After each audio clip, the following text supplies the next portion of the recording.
Hey guys, welcome to TrueMouse Games and welcome to our first game in the year 2019. We are revisiting an old favorite, Symbaroum, the Swedish dark fantasy role-playing game, which we haven't been running actually for a while. I think my last Symbaroum game was nearly a year ago or so I might have forgotten a few things here and there. But I'm sure we'll find our way back in really quickly. For those of you guys who are not familiar with Symbaroum and would like to a quick introduction, I have actually made, you will find in my Symbaroum playlist on my channel here, a couple of short videos, about 10 minutes, I think, each, that talk a little bit about the background, like the setting, so to speak, explain the rules, what you need to know as a player, and kind of go over character creation a little bit. So there's 3 videos if you want to take a look at them. If not, if you're more experienced or just want to see the game, well, relax, lean back, and we'll see what happens. Tonight we are running a scenario called The Curse of the River Maiden, Curse of the River Goddess. It is about a ship called the River Maiden, which is why it confused me a little bit. And it is a scenario that I haven't come up with. It is actually one of the official scenarios. You can find it in the Symbaroum Expedition Pack. I think that's what it's called. There's 2 scenarios in that. It's a PDF you can get from Järnringen, the official people who release Symbaroum. And there's also some tips how to organize expeditions into Davokar and a few extra rules and things you can pick up in that PDF. So it's recommended. You can pick it up. And the other scenario is Blight Knight that's in there, which is a bit more combat heavy than this one. And might also be interesting for some people. I haven't run it yet, but I might. We'll see. Tonight we have 2 players. We had 4. 1 canceled short term. The 3rd might be showing up any minute now. I don't know. If not, we'll be definitely just continuing this with 2 players. And we'll see how the Curse of the River Goddess works out. The scenario starts in the deeps of Davokar at one side, the southern side, that is, of the mighty Malgomor River. Our 2 characters have been part of an expedition into Davokar that was traveling to a small village not too far from the river itself. But when they arrived there and started excavating some ruins, everything went to shit. There was Mare cats, these nasty night predators with a poisonous bite, and some other creatures attacking the expedition members. A few of them have died. A few of them have basically retreated to the village. And a few, which being our player characters for the night, have decided to get the hell out of there. And luckily, the village elder knew that a boat was about to arrive, the River Maiden, at a place in the river, on the riverside, not too far away from the village, only about an hour or so north of the village. So our 2 characters have said their goodbyes, or maybe not, and have made their way north to the edges of Malgomor. It is autumn in Davokar. The forest is slowly starting to change color, and the mists are moving in, obscuring vision even more so than it is usually the case in Davokar. Winter is a deadly time in Davokar, even more deadly than other times, and no one really wants to be there when winter comes. So hopefully our characters will use the River Maiden and travel on down the Malgomor River to the town of Jakar, where they will be able to secure some sort of transportation or find a road which will lead them back into civilized lands and out of danger. Well, at least the dangers of Davokar, that is. And that is where we are jumping into the scenario. So it is kind of mid-afternoon. It is a overcast day with a little bit of rain, a few drops falling down from the sky, mostly, of course, swallowed up by the thick overhanging branches of Davokar.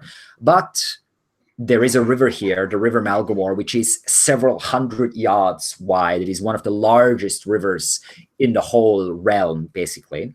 And it's winding its way slowly through both thick trees, some of them massive, on both sides of the river. Both our characters are sitting the side of the river and waiting for the boat. And as the scenario is starting, they can just see a sail appearing around the river bend a few hundred yards to their right, upriver, that is. So east, that would be. And as always in our scenarios, I will give my player characters, the players that is, the chance to introduce their characters very briefly. So we have Quentin and Jordan tonight, who are playing a Ambrian sorcerer and a goblin, a little bit of everything, rogue, witch, kind of. For those of you who are familiar with the rules and sort of character creation options of Symbaroum anyway. Let's just jump right in and start with Jordan. So go ahead, Jordan. Give us a quick introduction into Cervello. Okay.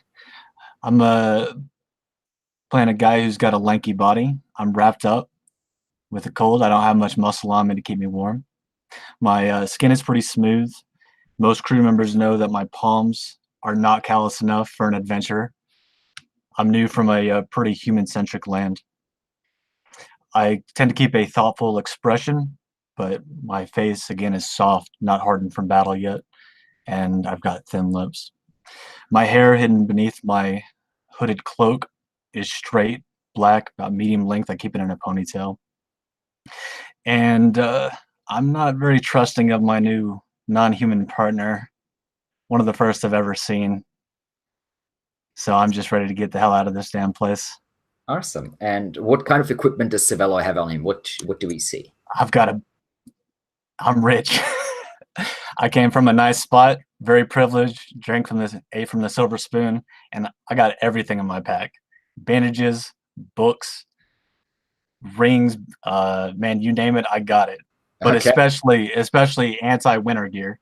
I ain't trying to be cold out here. Nice. So you are wearing a big pack and some sort of staff, I believe, right? Yeah, I've got a tunic underneath, but like scarf, hooded cloak. I've got nicer clothes in my pack, but I wanted to stay warm rather than look. I'm still looking good, as I'm vain. Yes. But I've got a lot of extra gear in my pack in case it gets colder. The beasts of Davokar will appreciate your looks.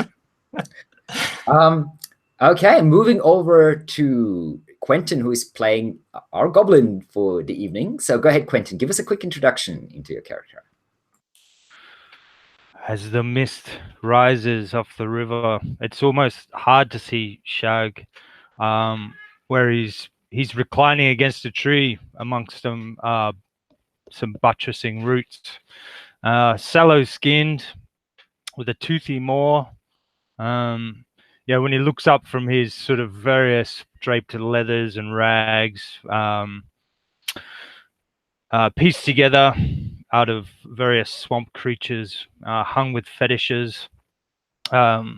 Shag's muttering to himself as he looks expectantly at the boat. Not a stranger to the swamps, and used to traveling by himself, he nevertheless hopes to travel with people as a distraction for the various predators in the swamp. And he reaches over with a spear and pins a centipede against one of the roots, and then places it inside his pouch, looking up at his companion, who seems somewhat more richly attired. And I think you are carrying a staff, and he wonders to himself whether you are some kind of mighty wizard, and whether somehow he might be able to take a piece of your power or your knowledge if he plays his cards right. All right, so the two uneasy companions, the only human or humanoid beings, except for maybe those coming on the boat, in several miles, just surrounded by the darkness of Davokar itself. Both of you are very aware that traveling on the river will be much safer than traveling through, not safe by any means, but much safer than traveling through the non-existent roads of the forest itself. And as you are looking out and maybe keeping a close eye on each other, glancing out of the corner of your eyes every now and then, you see the boat coming closer. It has a red and white striped sail, a single sail in the middle, and it doesn't look particularly big, maybe about 20 yards, about 60 feet, give or take a couple feet long or so. And you can see that there are several rows of oars that kind of like tied up to the side of it. And yeah, otherwise you just see the sail basically, and seems to be a couple figures on deck moving, maybe 3 or 4. It's hard to really see with the distance. And there is one figure at the back, kind of slightly raised, probably piloting the boat as it is coming your way. It's maybe about 200-300 yards away, and you reckon the people on the boat might be able to already see you, but they don't seem to be really showing too much of an indication that they have noticed anything. I'm going to start waving my arms at them. I want to make sure they can see me. Okay. As you do wave your arms towards them, you can see that the boat seems to be slowing down a little bit as the sail is kind of lifted up and tied up briefly, and the boat sort of shifts a bit towards you lengthwise, and maybe as they are about maybe a 50-60 yards away, you can see a cleanly shaven man with short cropped kind of blondish hair, clearly Ambrian in descent, stepping up from behind to the railing. He was the guy you think who you saw in the back, so it might be the ship's captain or some sort of navigator. And he calls out with one hand raised, "Hey, what do you want?" We're here for the ship. "What do you mean?" We need passage. We need safe passage. "Passage? Where to?" Safe lands. North? "West." Is it north? And West? south would be the safest.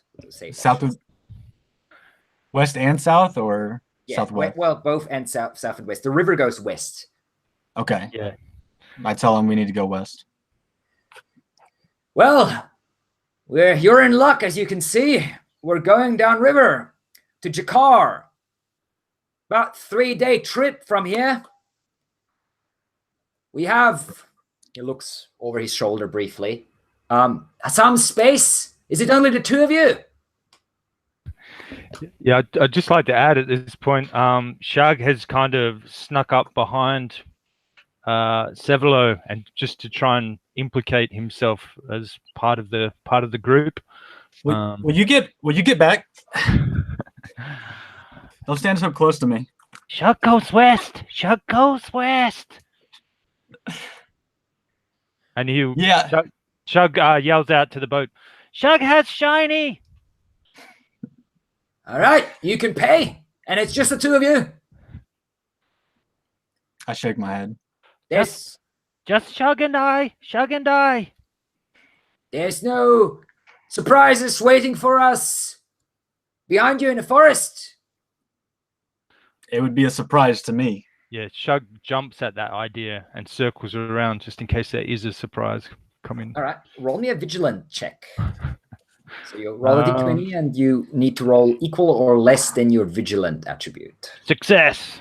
Okay, so you look around, disappear in the bushes for a moment, and then scuttle around. Sevelo, you can hear like the scuttling of the goblin in the bushes, and then after about 20 seconds or so, he comes back, and you have not noticed any immediate danger, which doesn't mean that you're safe, but it might mean that you're safe for a couple minutes at least. I failed, by the way, if anything does happen. Okay, so you were also like trying to follow with your gaze, but you were like, shit, so many trees. Shug says it's safe. It's safe. Safe for now. Safe for now. Roll me a persuasive check, and because you are a goblin, you will have to roll twice and take the worst of the 2. Well, 6, promising, and a 5. So that's pretty good. What's your persuasive? Oh no, I failed. My persuasive is 5. Okay, you failed by a little bit, and you can see the captain sort of deliberating for a moment. He's looking at you, and then gives a nod and says, "We'll come over," and climbs back up and takes his place in the back of the boat. And the boat slowly, with now you can see 2 more people coming up, what looks to be a bearded, kind of blonded bearded man, and a thin dark-haired woman both appearing on the deck. They both have like one massive oar, and they're like pushing the boat towards you a little bit. It takes a few minutes for them to get there, and but they get within about maybe 10 yards, about 30 feet or so from the shore, and then the bearded man throws a rope ladder overboard, which hits with a small splash at the water below, and he says, "That's as close as we can get, pretty much. So I take a jog and I jump. Okay, so you run up, and you're not gonna make it all the way, but you might want to reduce the amount that you are swimming anyway. So roll me I'd say a strong check in this case.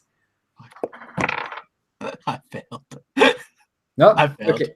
So you jump, you slip in the mud at the side of the river. Here, hit the water. You come out like spurting and swim over to the boat. Luckily, the current is not very strong at the edge of the river here. It's a bit of like a pool nearly. So you make it without any problems. However, you are completely drenched. And the water is not necessarily what you would call warm. As you are pulled up by the rope ladder, the man, the bearded fella, grabs your hand and lifts you up on board, and says, "Welcome, I'm Morello. Welcome to the River Maiden." Coughs a bit. What about your friend over there? He's not my friend. He'll be over shortly. I need a drink. Shug backs off. You can see his mouth moving. He's muttering to himself on the shore, and he takes a run up and uses his spear to like pole vault over onto the nice onto the ladder. Roll me a strong check. I'll give you +2 for the spear. So you raise your strength by 2, you're strong by 2, and then roll.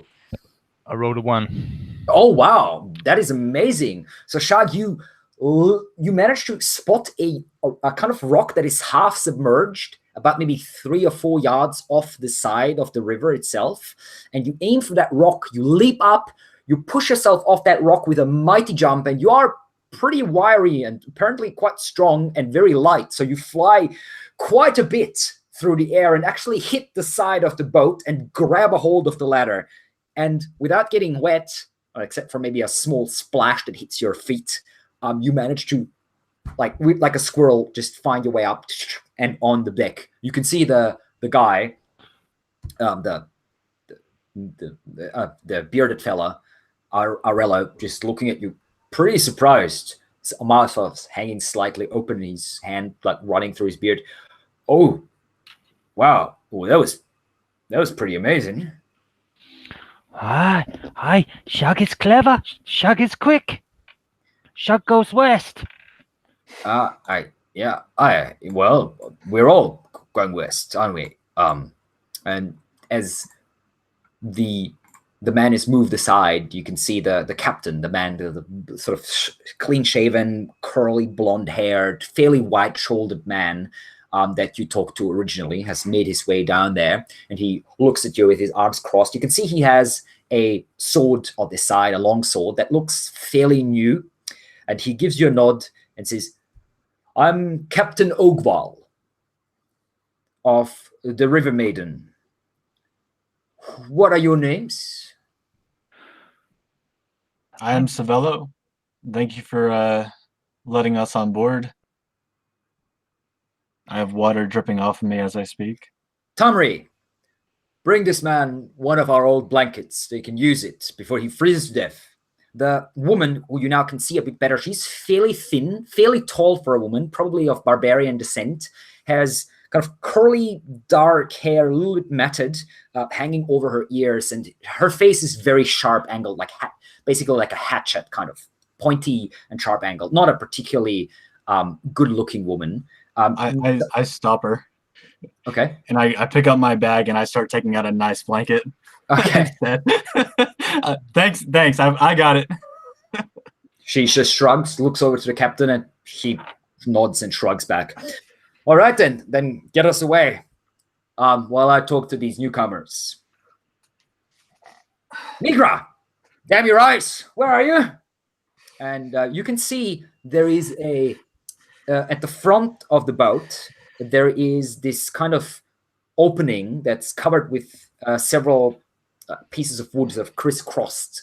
And from that opening comes a goblin poking her head up. It's a female goblin, looks fairly young. She has a fairly kind of flat face with a nose that looks like it's been broken maybe one or two times at least. Very, very big ears, even for a goblin. Large eyes and kind of a matted, nearly like dreadlocks, sort of brownish black hair tied up with many into many little braids falling down onto her back and shoulders. She pokes her head up and says, "Yes, what city, Captain?" "You take the steering wheel. Tamri and Aurella, get us out of here. I'll talk to these guests." Yeah, when Shug spots the goblin, he lets out a soft whistle between his teeth and kind of spits in his hand and slicks back the meager hairs on his head. Just to She comes up, gives you a pretty suspicious glance, and scuttles past and seems to be climbing up some sort of stairs towards the back, towards a slightly raised platform. You can see the ship now. It's not particularly big, all in all. And as I said, about maybe like 20 yards, so it's 60-ish feet. So you can see on the front, the prow, I believe it's called in English, if I'm correct. You can see what looks to be a opening just behind the foredeck, basically, that is covered by wooden bars. This is where it seems to be going down into some sort of cargo hold. Then there's 3 sets of oars on the side. 2 of them are now tied up, and the 3rd set is being used by the 2 deckhands, I guess. Tamri and Arello, the bearded fella and the thin woman, are basically pushing the boat off the side and moving it more towards the center of the river again. And then in the middle of that is the mast itself, with a small lookout on the top, which stands empty right now. And then behind the mast, in between the mast and what you would call the after castle on a boat, is basically just open deck. But you do see that there is a little bit of sailcloth there and what looks to be 2 large wooden chests that are nailed down. So you're assuming this is where the crew sleeps, and maybe you will also sleep. And then there's the after castle, which is probably too fancy a name for that sort of thing, because it's really just like a slightly more permanent tent, really, with a little bit of wood on the side, giving it a bit more stability, which you assume is where the Captain Ogwal himself spends his time. And then there is a podium behind it in the stern of the ship at the very back, where there is a sort of a fixed oar that goes down that is used to steer the ship. That's pretty much the whole thing. The whole thing, as I said, about maybe 20 yards or so from the front to the very back. And as you're looking around, excuse me, and Civello is sort of trying to dry himself off, and Shug's eyes are following the goblin woman, Nigra, as she climbs up to where that the steering is at the back. Captain Ogwal looks down at you and says, "So, Shug and Civello, is it? And what are you doing around this area, if you don't mind me asking?" Leaving. Leaving? You're trying to get out of Davokar. Well, you wouldn't be the first ones. In fact, we have another passenger, kind of in the same way. He's below deck at the moment, but you'll meet him soon enough, I'm sure. So that's me and my crew. Tamri, Aurello, the little shit up there is Nigra, and Captain Ogwal right here. You have money, right? I start going into my pack and rattling it around for some coin. I can take you, depending on whether you want to work. Has anyone of you ever been on a boat before? You know your way around?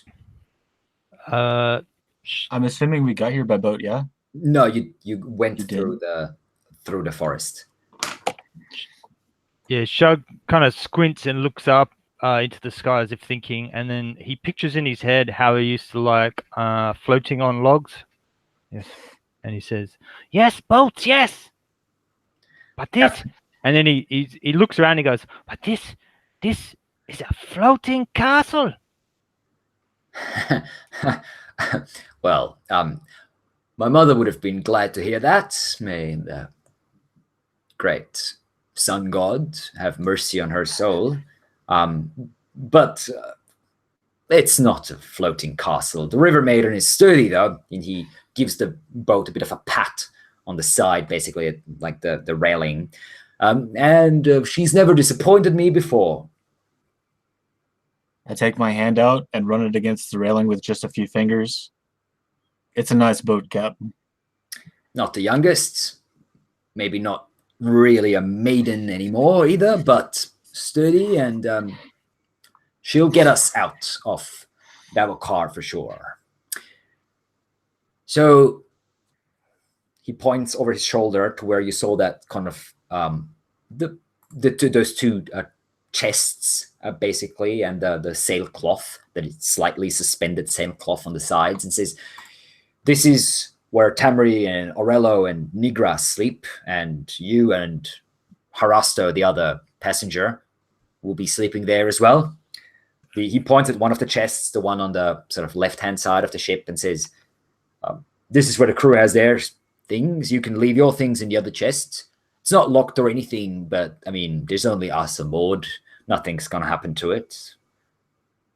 If you have anything larger," he kind of looks you over a bit, "that you want to store a bit more securely, I suggest you go below deck to the cargo hold. There's not much space there right now, but if it's nothing too massive, you should be able to fit in there."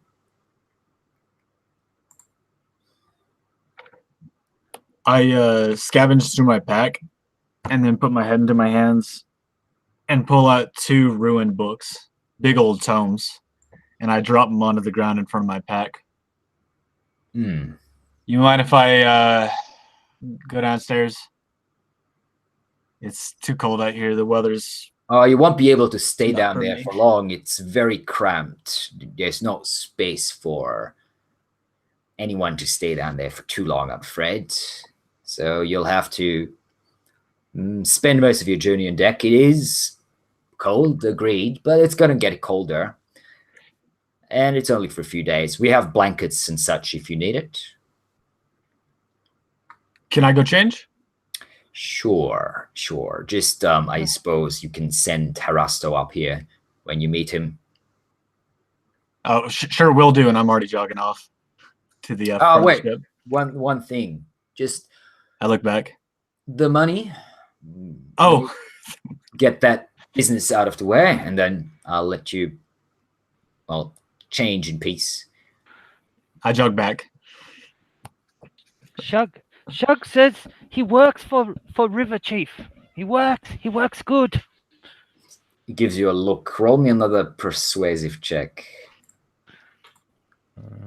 I don't like my chances, man. Yeah. Oh, That's 4 and The a lot of the 16. goblin. So He looks at you and says, "I think, honestly, I only need people who have experience, and you don't have any. So maybe if you watch the crew members close enough over the next 3 days, you might pick up a few things, and on your next journey, you might actually be able to help out. But for now, just stay out of the way." That goes for the both of you. And he looks kind of you over and says, "I don't want to appear too greedy. And I know that leaving people stranded in Davokar is nearly a death sentence. Oh, good, Tell me, how much can you spare? kind River Chief. And tell me if you have your own provisions with you to last you 3 days." shit, that's a good question. I have no idea. Well, my bread's ruined. I don't have any more food. Right. I've got a centipede. You lift it out from your bag and wiggles around, kind of still half alive. He looks at you. All right, so no food, and Shug catches food. Shug catches food for everybody. Well, some for some. I also, offer slightly too much coin for whatever a boat ride costs. it's actually pretty hard for you to tell. You would say anything between a couple shillings, which is silver coins, and a couple thaler, which is gold coins. For a 3-day journey? Well, yes. This is Davokar after all. So that's Okay. why I said usually 1 shilling is about what you would pay for like a meal and a very, very simple kind of lodging in a town or a village. So I would say probably about 5 shillings-ish should be fair sum. I'm going to pull out Half a thaler. 8. I'm going to pull out 8 and watch him, as that's all I pull out. Okay. Roll me a vigilant check. Pass. It was equal to my vigilance. Does that Okay. matter? Yeah, that's fine. That's a pass. So yeah, he seems quite pleased with the 8. So you reckon that's probably more than he would have asked for, but he's definitely not saying anything. He just holds out his hand, I give it to him. All Okay. 8. puts it away, Thank you. turns to Shag. Yeah, Shug was watching this transaction, and as the coins multiplied, his eyes went wider and wider. And I think he'll probably stand there, sort of rocking from foot to foot, wringing his hands a bit. And does Sevelo walk off? I'm waiting for you. And I'm pulling my bag closer to me. Damn it! I was going to try and ride your fee there. I goes, okay. I hand over 1 shilling, and I look up and I go, kind river captain, kind. And then if he still looks surly, I'll hand over another 1. I'll say, good, kind, strong river captain with floating castle. And then Gives you a very stern look, looks at the coin in his hand. And then I pull. Oh, sorry. Go ahead. Yeah, looks up to you, looks down, and doesn't say anything. Okay. Well, then I pull out my last coin. I have only 3. While he's doing that, I look through my pack and I kind of rub my chin and I pull out 2 more shillings and I say, for him. That will be plenty. Thank you. Oh, Puts the coin away. Wise, powerful wizard. so hang on. Did I fork over my last coin as well? No, you did not. You can keep that. So Man, the 2. Still Yeah. rich. Still loaded. It's so funny in this game. Goblins start with 5 shillings, and Ambrians start with potentially with 50 thalers. Whoa. That is literally 100 times the amount that a goblin gets at the start. So it's that's Symbaroum. That's why one of the reasons I like it. It's not fair. As a heads up, I fuck with my coins all the time. I'm really paranoid about them. I have the fucking 50 thaler.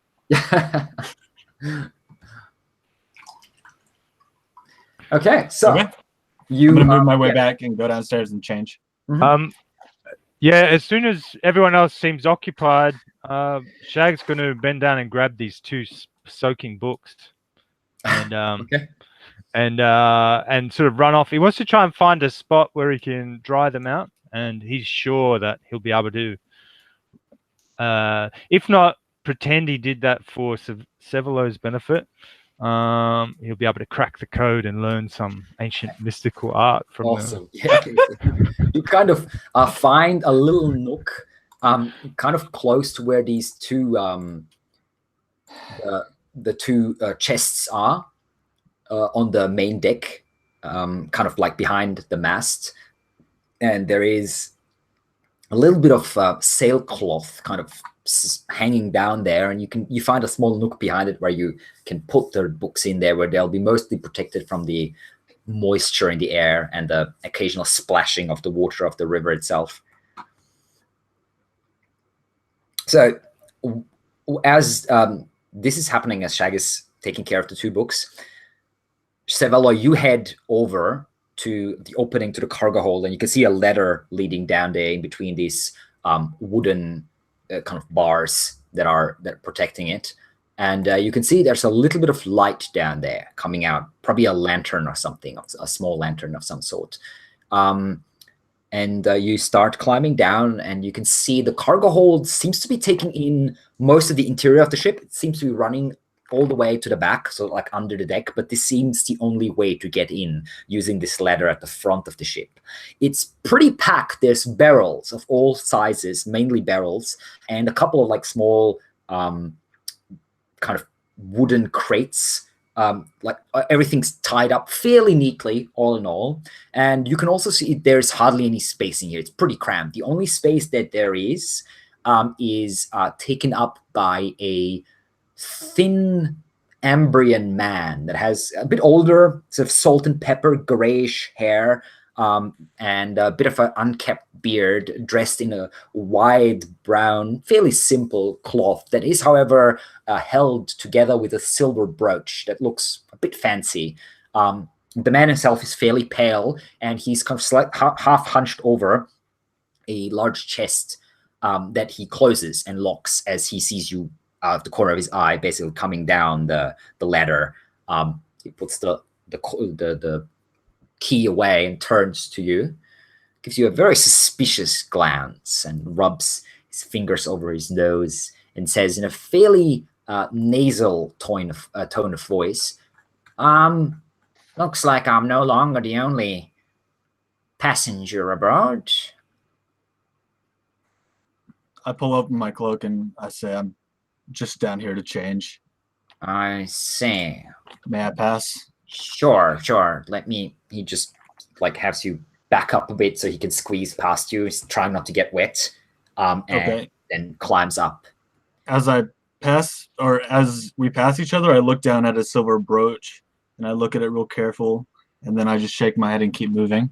Roll me a cunning check.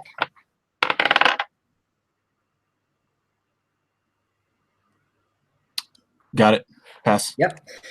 So the silver looks quite old, very well kind of preserved, but quite old, and you see a few small intricate markings on the side that lead you to believe this must be of old origin, maybe something found in the deeps of Davokar in a ruin or something, some sort of treasure, so to speak, not something that you would buy in a marketplace or have something that you have crafted by a silversmith in Ambria. All right. Yeah, he moves past you without noticing your gaze and climbs up, gives you one last suspicious glance, and just says, "Stay away from my stuff, please," and disappears out of view, basically. Okay. I have put my both hands up, and then I keep moving. Mm-hmm. As you, Shag, as you are coming back from hiding the books, basically, you see this man emerging from the cargo hold, looking around, looking at you and giving you an even more suspicious glance, and you can hear him mumbling, "Oh, great, another goblin," to himself, and just shaking his head and then staring out over the water. "No, Shag not great goblin. Shag clever goblin." "What?" He turns his head towards you. "You said great goblin. Shag not great goblin. Shag clever goblin." "I didn't say..." "You know what? Never mind." He turns away again, looks over the river. So there's no obvious, I guess Shug usually tries to kind of place people in the power hierarchy directly. So this guy doesn't have any obvious trappings of like wizardry or anything like that. Roll me a vigilant check. I only roll it once, don't I? I'm getting in the habit of rolling. No, just do charisma stuff. You have to roll so twice. vigilant 9, that's a success. Okay. Looking at him, he looks like a shifty individual to you. Like the way he's kind of moving and shoulders slightly pulled up, his eyes sort of looking around every now and then. He doesn't look like a fighter or anything like that. You don't. The only weapon that you see on him is a dagger hanging out the side, and that doesn't look particularly special. He's not wearing any armor or anything like that. He has a few bits and pieces about his clothing that you would call, at least for you, are a little more fancy. So it looks like he has a little bit of money, but that's all you can make out, basically. Man who looks like goblin. Interesting. He doesn't seem to have heard what you said. Just staring out over the water again, or still, I should say. Yeah, no, it's part of Shug's dialogue to himself. Mhm. That's it. He'll probably find a niche to just keep out of the way and like watch and learn. Okay. Get a grasp of ship proceedings. Yeah. You see Tamri and Arello doing most of the work.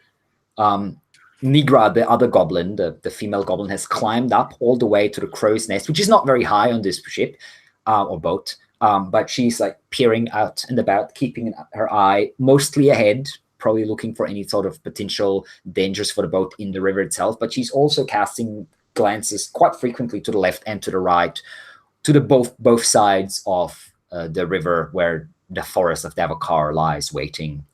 Tamri and Arello are mostly busy at the sail a little bit. They've put the oars away, and the captain Ogwal is at the very back steering. None of them is paying you too much attention, and the other passengers also like just gazing out onto the water until Savello comes up. Is there anything you would like to do, Savello, while you're down here, except for change, or down there, I should say? No, I'm gonna get back up as fast as I can. So you take off your clothes, you take your blanket, you rub yourself off as much as you can. Toss the blanket. Basically toss the wet blanket somewhere. And no, I'm gonna take it back. Okay. I'm taking everything with me. I'm keeping my bag close. Okay. I'm kind of a paranoid individual. Fair enough. Okay, so and when I get back up, I want to find that goblin, the one with the centipede.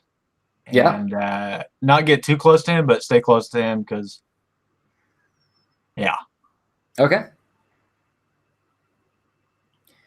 So you're on deck. It is fairly cold, but not terribly so. You're mostly well dressed. Savello, did you have a second? You had a spare. Artisan's clothes, yeah. Yeah, so they would also be a little soggy because they were in your backpack, but they weren't like submerged in the water, and your backpack is high quality enough that it doesn't like completely have anything, like everything drenched. Okay. But it's kind of soggy. A little bit of water has gotten in there. As a note, I'm still wearing my cloaked hood. I say fuck it. Okay. Even though it's still drenched. Yeah, so I'm still gonna wear it. Yeah, you're dripping water onto the boat, and you can see the two deckhands are giving you weird looks as they notice that you're still wet. And for you, it's a bit unpleasant, shivering a bit, and maybe sneezing a couple times.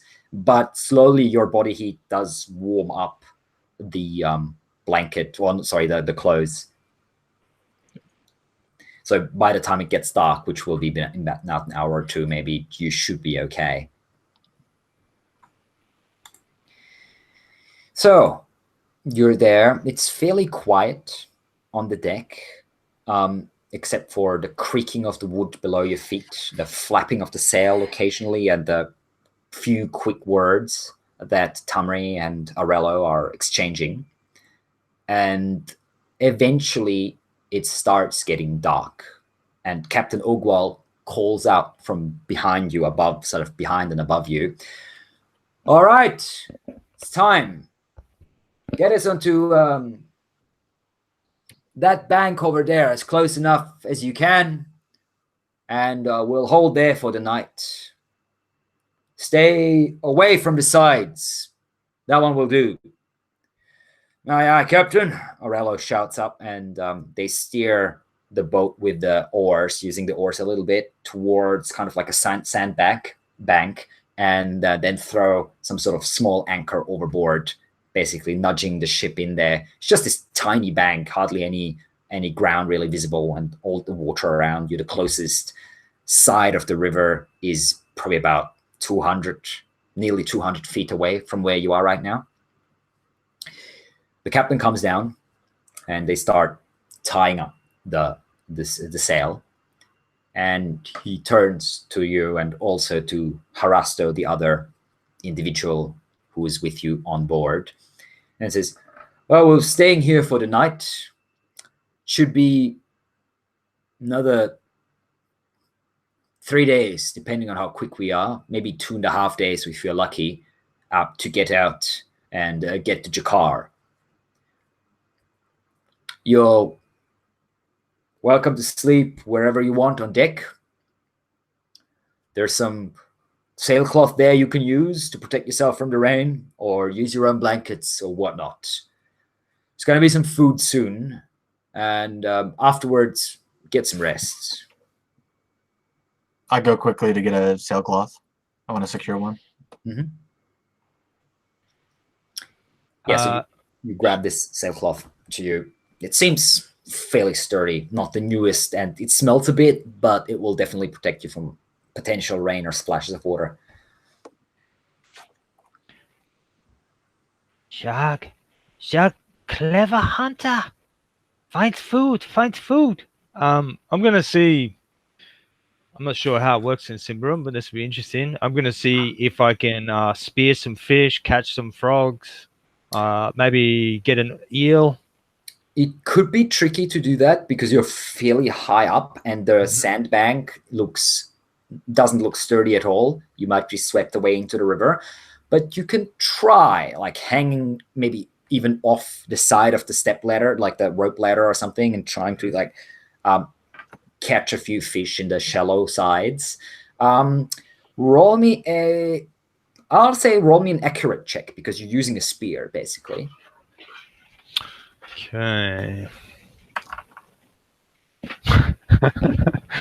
Man, I'm rolling pretty good. That's another one, so success. Nice. Okay, so you have found a spot where several of the large kind of salmon-like fish that seem to be living amongst other things in the river Malgamore, and it's kind of like a little inlet, or actually not inlet, like a little kind of area of where the water is slightly more shallow and where the current is not very strong at all, hardly noticeable.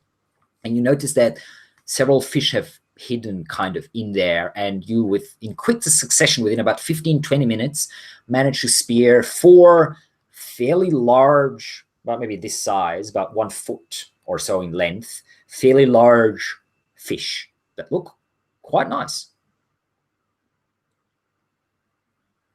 Is he off the ship? Are you He's off kind the of ship? hanging off the side, yeah.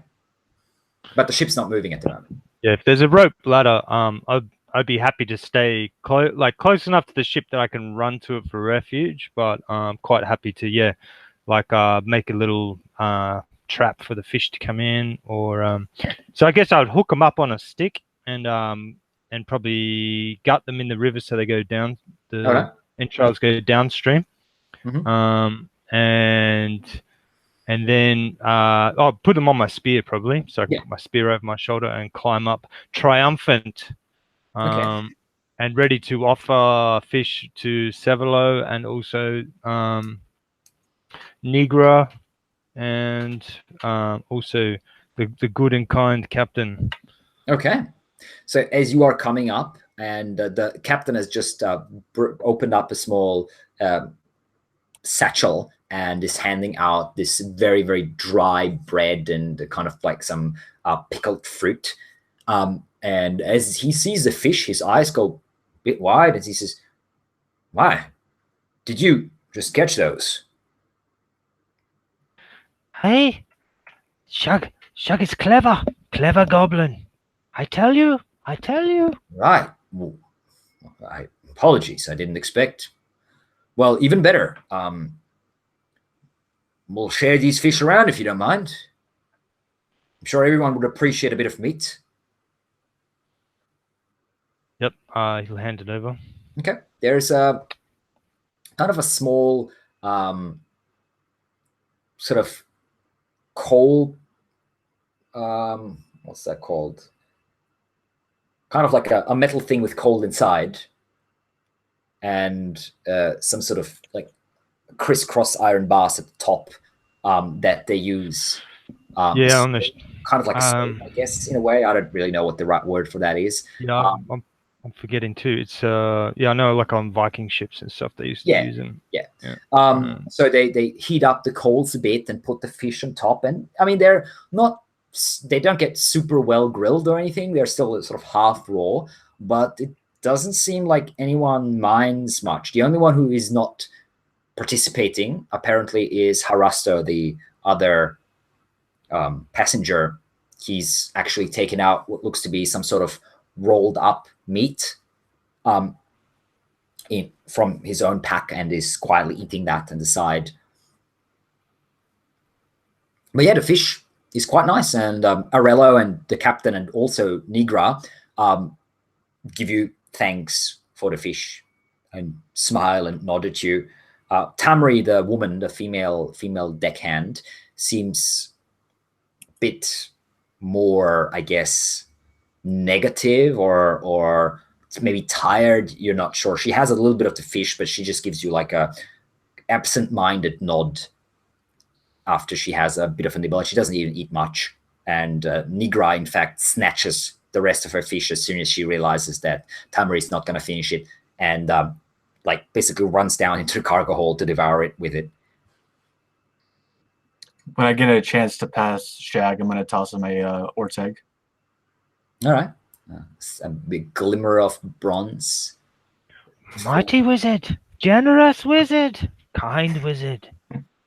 The captain looks up and you say that, says, "Wizard, you're not." The fuck are you talking about? Oh, sorry. Is that like would I know that that's a bad thing to? I mean, not necessarily a bad thing. It's just strange. So would it be possible that would I have identified him as a wizard? I guess that was my opening. You might. I'm guessing, being on an expedition with him, you would have seen him use magic 1 or 2 times. Yeah, maybe from at least or something. I'm gonna try to cut him off and persuade the captain into thinking it's because he doesn't know the word for a book reader. Okay, so yeah, nice cover. Not bad. Roll me a persuasive check. Okay. Yeah, got it. Okay. Right. Well, I suppose there's a whole bunch of wizards around, aren't there? If that's what a wizard is, he gives a slightly patronizing smile towards Shag, and then kind of nods over to Harasto in his side where he's eating his meat.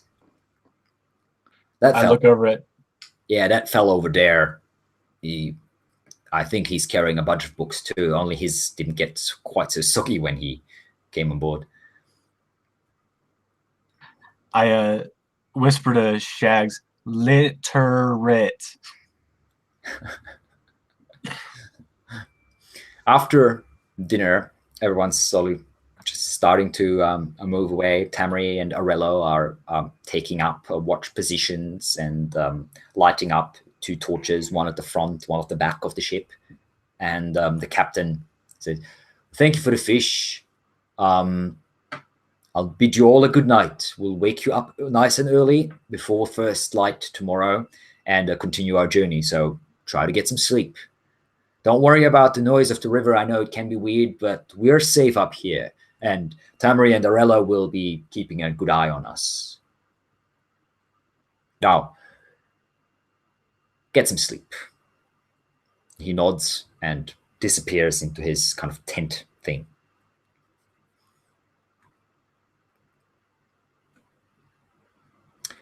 So what do you guys want to do? Where do you bed down? So I was trying to be subtle. I'm putting the stinky cloth back, but probably I'm not very discreet. I looked around, put it back, and just went with my bag. I know I have some stuff in my bag, and I'm going to use that to sleep with. But I like sniffed it and then looked around, and pretty much everybody saw me. And I didn't realize they saw me, and I just threw it back. Okay, they don't react too much in general. Arello, the one, the bearded dockhand, is the only one kind of like gives you a bit of a nasty look from the side, but you probably don't notice that. Totally unaware. So where do you guys want to sleep for the night? Shag just finds with unerring goblin kind of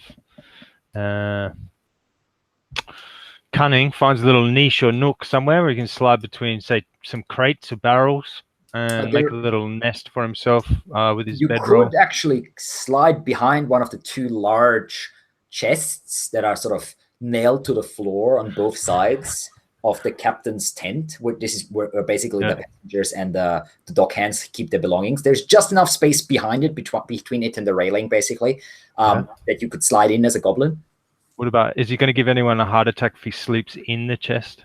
I mean, there is people's belongings in there, so probably there might be a bit of issue there. No, yeah, so he's just finding a kind of a cozy place where he feels like he can't get snuck up on. That sort of thing. Okay. Before, the other thing he's keeping an eye on is the crow's nest, but I don't think he's going to go. That's empty at the moment. Yeah. And it doesn't look like that would be a good place to sleep. It's not like, it's literally a small basket. Even for a goblin, it would be a tight fit. You'd have to sleep standing up, basically. And he also remembers the winged predators, this area too. True, there is some flying nasties in Davokar. And you would be a morsel to swallow quickly. Goblin on a toothpick. So, where is Savello bedding down?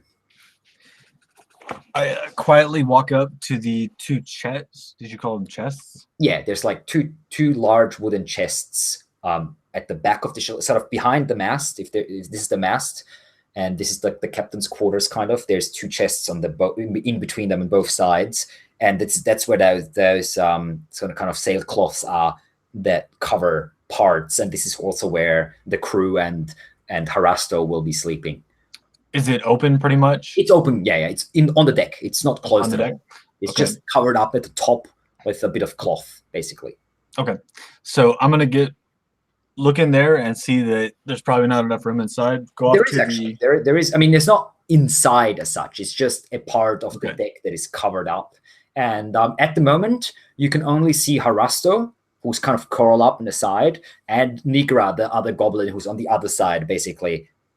Just lying there and awake, but trying to go to sleep.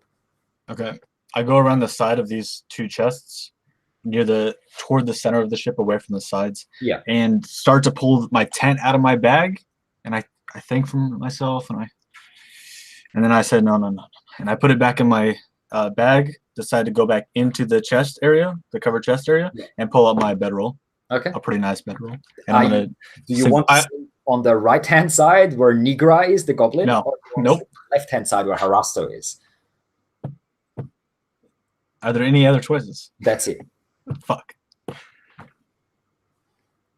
I look to the left, and I look to the right, and I look for my little goblin partner, and I don't see him. Yeah. And I go with the human.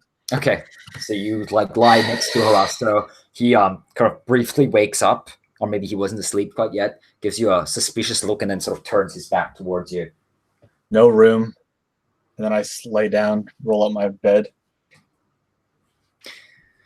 Right. The ship's not moving much due to the anchor and the place in the river where you are situated at the moment, but there's still the rushing of the water itself, the occasional wet noise of maybe fish or other things moving within, and a bit of wind. And you can hear sometimes, occasionally, louder noises further away, the howling of some sort of beast of Davokar, or maybe a adventurous group that's just being devoured or something like that. But eventually, after a while, you do fall asleep. The night gets dark. And you are woken, not sure how long you've slept, maybe a few hours or so, by a voice that at first you don't recognize, a female voice, but then you recognize Tamri, the deckhand, the female deckhand, and you can hear her going, Arella! Arella! Where are you? Arella! No. Stop playing games. This is not funny. She's calling out quite loudly. And then says, Captain!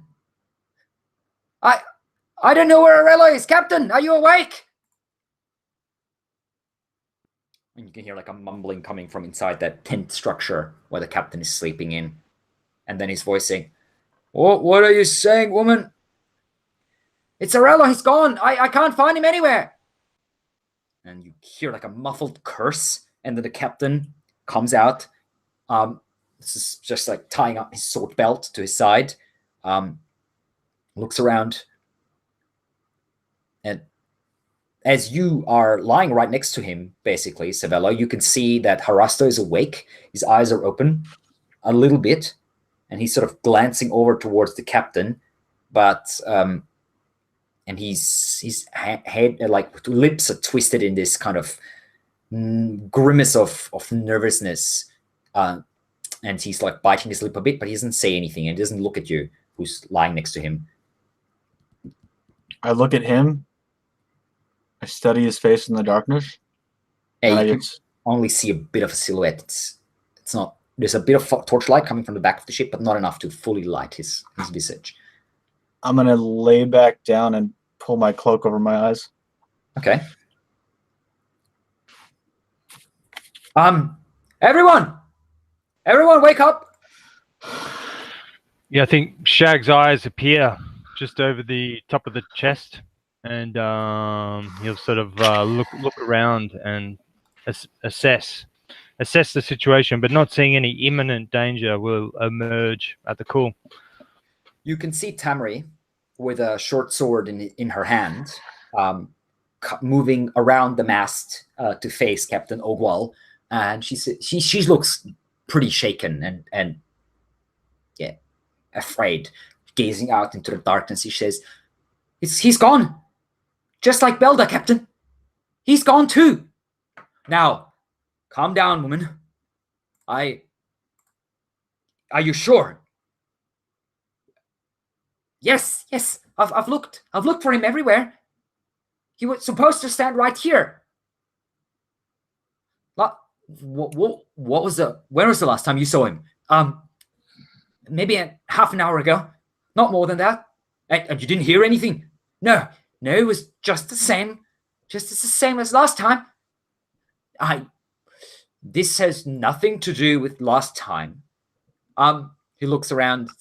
Forgive me. May I have your attention, everyone? It seems like there's some trouble. One of my crew members might have gone overboard. If I might ask you to take a look around and help us in the search. Everyone, I'll get some torches. And he disappears towards the back again. I'm going to slowly roll up my bedroll and try to be the last one out. Okay.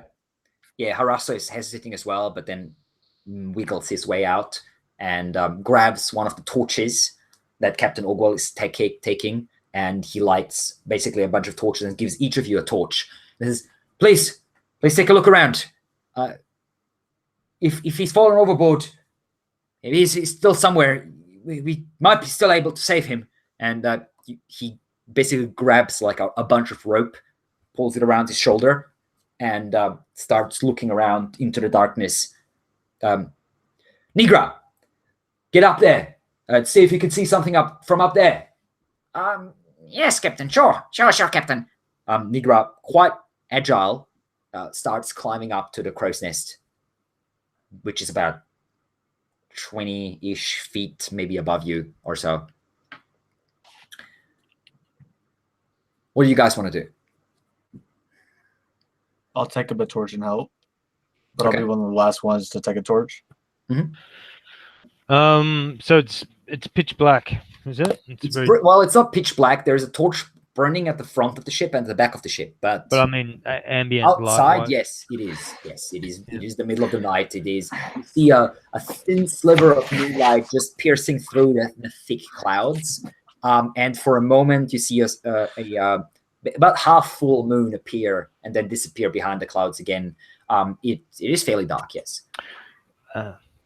Yeah, so Shugs kind of sidles up to Sevelo, and he goes, No splash. I had no splash. Hey, can you not sneak up on me? What? Fucking goblins. Shug clever, Shug sneaky. Okay, Sneaky Shug. good. I keep looking out for this missing person. Okay. Both of you roll me a vigilant check. Pass. How much do you pass it by? 4. fail by 1. Okay. Looking around, you do not see any signs of struggle or anything like that. There's no damage to the boat. Nothing apparently visible. So, however, as you are looking around a bit more, Sevelo, you spot something on the side of the boat, lying right next to the railing, basically. I move toward it. There's a little piece of leather or something lying there on the deck. Shug, come here. Captain, What is I it? think I found something. I'm coming. He starts making his way over. Is it armor? It's leather or something.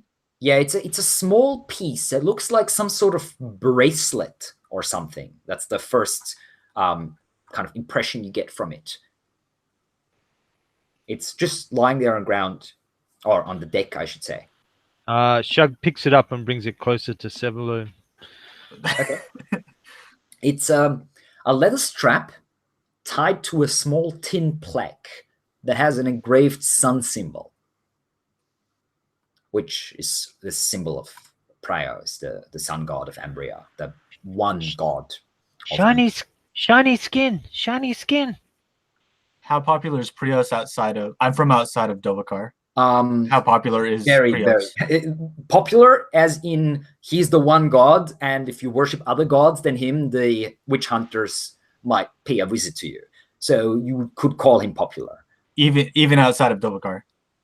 Well, it is Ambria, the southern realm of humans. The whole thing. Is that's like south of Davokar, basically the civilized realm. Okay. The barbarians worship all kinds of spirits and such, the barbarian clans, but Ambria has one god, and that's Prios, the sun god.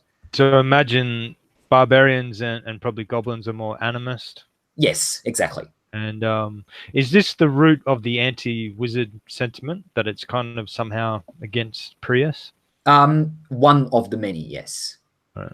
The other part is sometimes wizards Corruption. turn into horrible monsters that kill everyone around them. Only As- sometimes. As a sorcerer, I would probably be against. Probably, Prios? yes. You would have had some nasty experiences probably with religious people and yeah. I've waved my torch at kind of at the goblin, kind of not thinking, to get it away from me, and I step back. Okay. It's Captain bad, Ogle comes bad. in. What did you find? Show me. Shug sniffs at it and chews it a bit and then hands it over. He goes, Arello? Well, no, I don't think that belongs to him. I've never seen him wear it before. Tamri, get over here. The woman comes up, says, "What is it? Did you find something?" Yeah, yes, they found this. Show her. Did you see Arello wear this? She looks at it, takes it, gives it a closer look.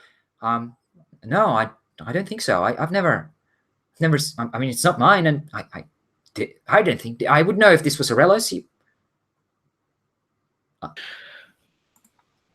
so this bracelet, does it look like it would normally be laced on? It has some kind of... Yeah, it's like... something that you tie to like a hand or an arm. Or So how is, like, does it make sense that it would just be on the edge of the... Like, that's almost like a calling card, right? like, or it's been left there intentionally? It's hard to say, really. It doesn't look like it's snapped or anything like that, or it doesn't look damaged. It is something that is rather loosely fastened on someone, so it could slip off maybe or fall off. Possibility. It's not impossible. It's hard to say. Now, Aurelio, was he like a big guy? Aurelio was a pretty, like, not massive muscular wise, but he was sort of medium sized but wide, slightly overweight, with a fairly big belly and a bushy sort of blonde beard. So yeah, fairly, you would call him a big guy in general. Yeah. Rello, big. He'll leave heavy footprints. We can have a look, yes? Footprints? What do you mean? Well, no splash. No splash. I'll kind of point to the riverside. And which side was this bracelet on, actually? That's a good point. On the right-hand side. Which is the riverside? Well, I mean, the river's everywhere around you. I thought they pulled up to the... Yeah, there's a sandbank, which is kind of in the middle of the river. It's a tiny, let's call it an island of mud, basically. That's maybe about 20 feet wide or so. Okay, cool. So it's still mid-river pretty much. Yeah, you're in the middle of the river. It's like 200, it's about, I don't know, 50, 60 yards at least to the next closest side of the river. And if you look down into the water, which you have done before, you can just see the black water rushing past. Right. It's a fairly strong current. So there's not even any sand visible on the surface? There is a little bit, but not much. It's only... Well, I think I'll have a look with a torch and see if there's any sign of footprints on that. Roll me another vigilant check. While he's doing that, I'm going to back him up and say, Captain, he's right. I didn't hear a body hitting the water. Well, I was asleep. And Tamari says she didn't hear anything. Tamari just shakes her head. 6 under 10. Okay. There's no footprints in the mud. Footprints would be quite well visible. Well, unless they're already maybe a few hours old, then they would have been washed away. But otherwise, footprints would be quite well visible in this mud, but there's nothing. I'm going to begin assisting Shag. In what? Which is searching. Okay. Whatever he's searching for, he seems to know what he's doing. I'm going to help him. Okay. Well, I think I've pretty much come to the end of that hypothesis. But I think he would probably want to wait till sunlight to look on either side for tracks, but I don't know. He's probably at this point willing to leave it at somebody else's problem unless he gets forced to. Yeah, Tamari looks pretty shaken. The captain as well, even though he's trying to hide it a bit, and he's kind of commanding all of you a bit around to look around into the water and such. And you spend about half an hour just like gazing into the water, looking around the boat itself. Tamari climbs into the cargo hold, comes back up, just shakes her head. Harasto is just kind of like leaning against the side, just shaking his head and refusing to participate much after this. Nigra has been up the crow's nest for a while, didn't see anything, came back down, is also hustling around. She seems also disturbed, for sure. Well, Shug will take this opportunity to profile the entire ship for valuables while searching. If there's anything valuable, it would be in the captain's tent, I guess, captain's cabin, which you're not entering during the search. During the chests, maybe. In fact, you will open the chests, take a quick look inside, and the captain does so. And you determine that Aurelio's possessions are still here. They haven't vanished. Question. Shags, did you get away from me, or are you intentionally bringing me with you? I think he's just basically making a show of doing something, like searching for Aurelio while everyone else is doing it. And it's not even intentionally kind of seeking out valuables. It's just something that he does by instinct. Okay. Is there any time where it looks like I could get away for a minute or two, a few minutes? Oh yeah, for sure. Okay. I'm gonna let him go off on his own, and I'm gonna start digging moldy wet bread out of my pack and try to get it off my crap. And I throw it over the side while other people are looking and try not to get caught doing that. Okay. Yeah, people have other things to do at the moment. The only one who does seem to notice you is Harasto. Just gives you a glance from the side, doesn't say anything though. You can hear after a while, Tamri and the captain have stepped aside a bit and seem to be having a quiet discussion. And you see Tamri sort of pointing a finger like a dagger at the captain's chest several times, speaking in quiet voice. And then the captain eventually gets pretty loud and he shouts, "We should be searching for clues instead of hunting myths and rumors. I'm telling you, get a grip on yourself, Tamri. This helps no one. Keep looking." Sort of pushes her aside and continues looking around a bit more frantically now. I'll try to eavesdrop, keeping the light behind me, but like clearly I'm gonna get caught doing this. Yeah. He just pushes past you, kind of like brushes past you roughly with one shoulder. Shakes her head and mumbles something.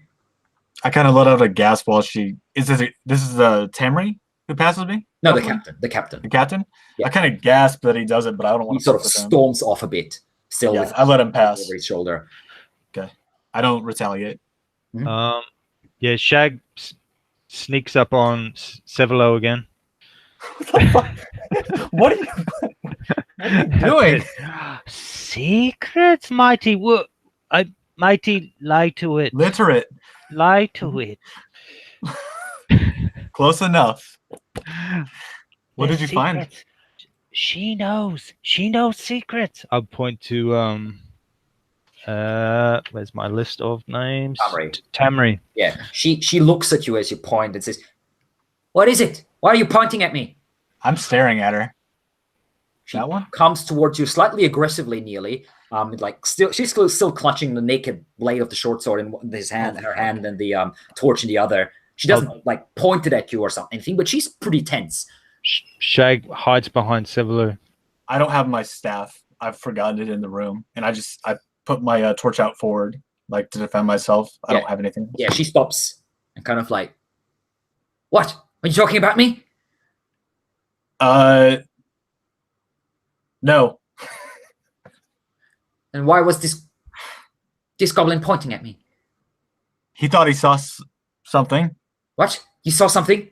She sort of tries to push you aside, basically to get to Shag. What do you see? A bird or something, right?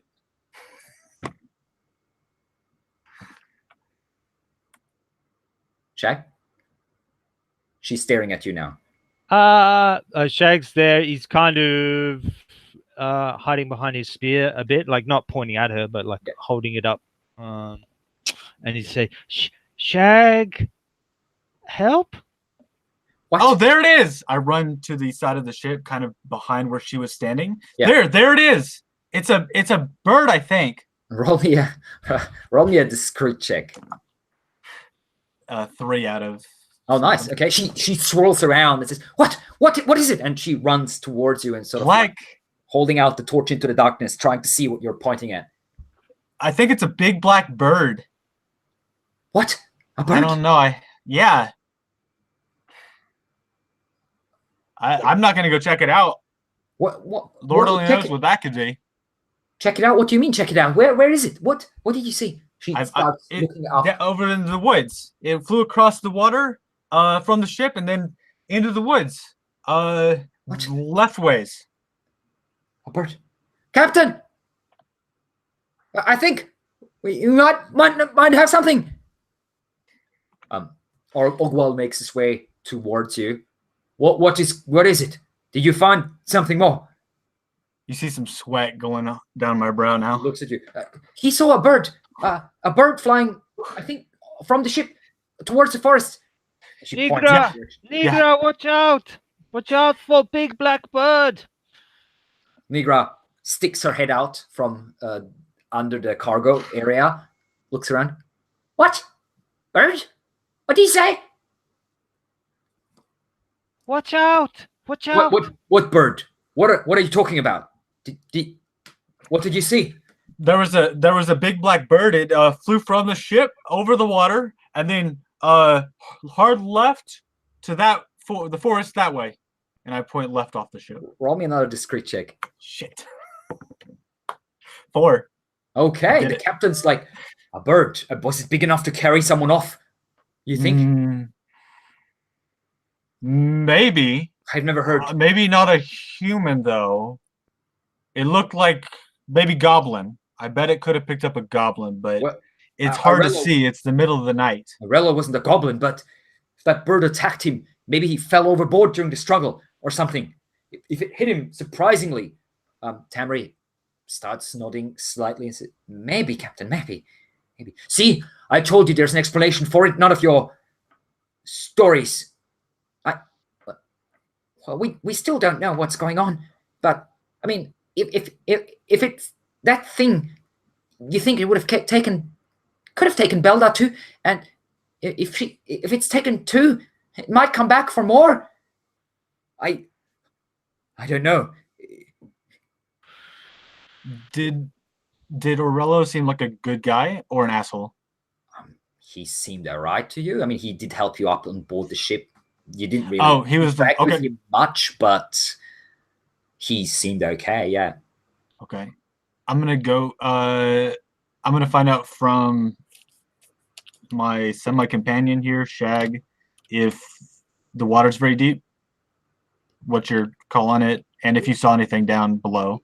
It's pretty deep. Yeah, it's several meters, several yards deep under the ship at the moment. It's not as deep as it is in other parts of the river because this is more of a shallow part where the sandbank is, but it's deep enough. And the bracelet we found was on the deep side, right? Yes, away from the sandbank. The sandbank's on the left side of the boat. But Shug would have let out a squeal at this talk of big black birds stealing goblins. Yeah. And disappeared back into his niche. Okay, so no goblin to be seen on deck. Nigra has Right. disappeared below into the cargo hold somewhere to hide, probably. And Shag is like behind his box. So there's only the 4 humans now on deck. All right, failing to get to Shag, I'm not going to run after him. I'm going to look over the edge, pretending like I'm thinking about going down. I've got rope in my pack. I'm going to search through it and look. I'm not going to climb over. Right. But I want them to think I'm thinking about it. Roll me another vigilant check. A vigilant. Yes. Okay. 6 out of 7. Okay. Looking down, the water looks pretty fast flowing. There's a strong current here. Definitely not a good idea to climb down into the water. It would potentially sweep you away. And it's, as you know, from your own experience, it's pretty cold. I let out a long exhale and then slowly put the rope back into my pack. The captain steps up with you, looks down into the water. So that bird, if it knocked Aurelio over, I guess he would have been swept away quickly. I look at him. Have you seen black birds in the area? Like big black birds? I mean, I haven't seen black birds that big. no, I wouldn't know anything about that. We've been through here twice before, a couple of weeks And ago. I've only been once. So Black. I'm not an expert, but I do usually try at least to listen to the stories of some of the people living around here. Well, not living, you know what I mean, coming through occasionally. And such. Yes. But no, I haven't heard anything of any monsters from the sky. This is, I'm not going to lie, this is quite worrisome. I thought we would be mostly safe on the river. Everyone's been telling me this, and so far we have been safe. Is it still raining at all? Or has the rain passed? It's not raining at the moment, but occasionally there's like individual drops of water, Okay. like every couple minutes or so. So it's kind of on and off drizzling.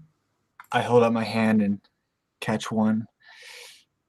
Captain, in this weather, at this time of night, he might be unconscious in the water. I don't know if there's anything we can do. If we risk the rest of our living crew. No, there's no point. It's been nearly an hour if he disappeared shortly after Tamari's seen him last. And he fell over. There's no way he's still alive. The water's too cold and it's too strong. The current is too strong. If he was close by and conscious, we would hear him shout. If he's not conscious. Yes. You're right. That's not I wish there was something I could do. Yes, well, if this bird comes back, we have to be careful. Might attack again. He looks at you for a moment.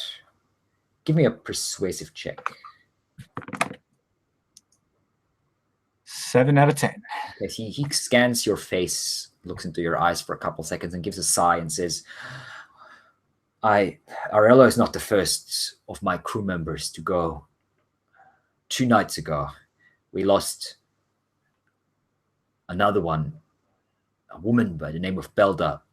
She just vanished during the night. We were closer to the shore that time. I thought she might have deserted. She was a strange one. Another, I point up at the crow's nest, one of those. Goblin? No. Yes. No, she was human. No, Nigra is the only goblin in my crew. The only. Oh, okay. But Belda. I have 5. We started this journey with 5 of us. Now there's only 3 left, plus the 3 of you passengers. If this thing attacks again, this bird, we have to be careful. I don't know what to say. I pull down my hood so I can see better. I've got no words, Captain. Well, there's nothing much to say. Should we sleep below deck? At least the small ones? I suppose. What's the safe? Nigra. And the sails, I say. What about them? Will they be safe against the bird?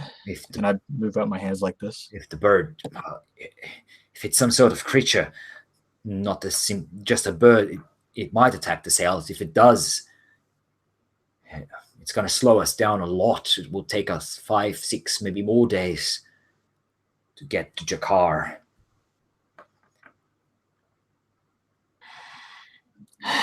Should we go out when the sun is back and hunt? What? No. We're not leaving the boat. Who knows what other creatures might be hiding in the forest? Yes, you're right. Shag lives. I'll kind of poke my head over the top of the box. I'm assuming I can hear. It's not. Yeah, they're like not a standing massive too boat. far away. Maybe about 10 feet from where you are. Shag lives by the river, and he knows everything washes downstream.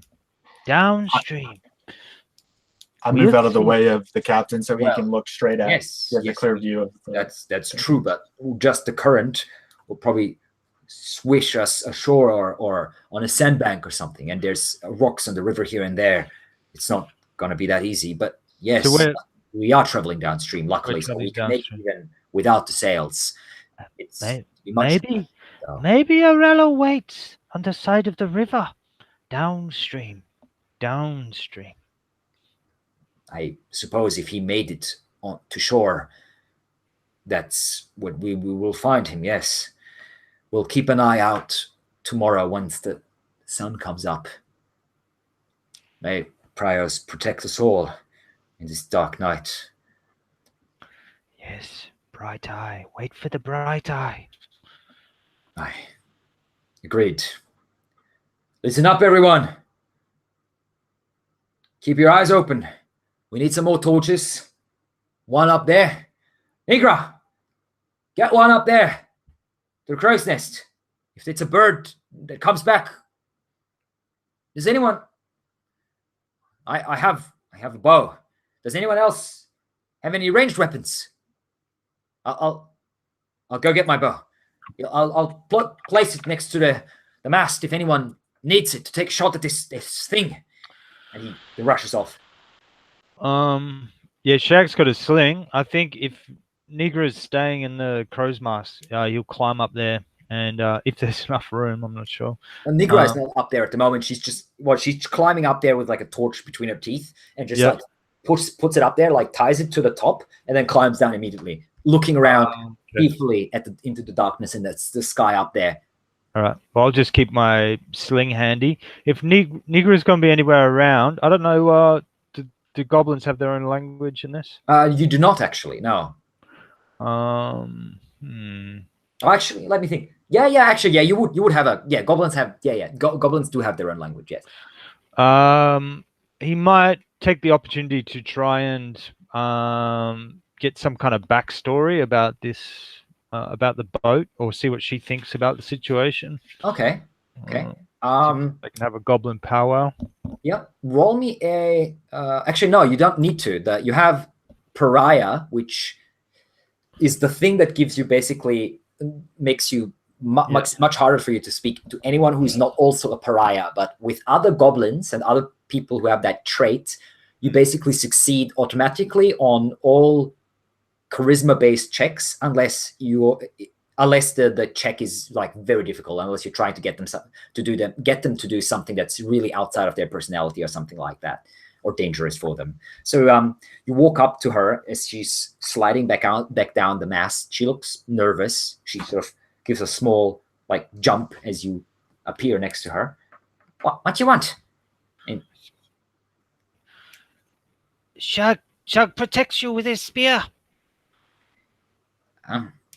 She gives you a small smile and says, "That's very kind of you, but I don't think I'll be up here if that's a bird that's attacking us. I should be down there where it's safe."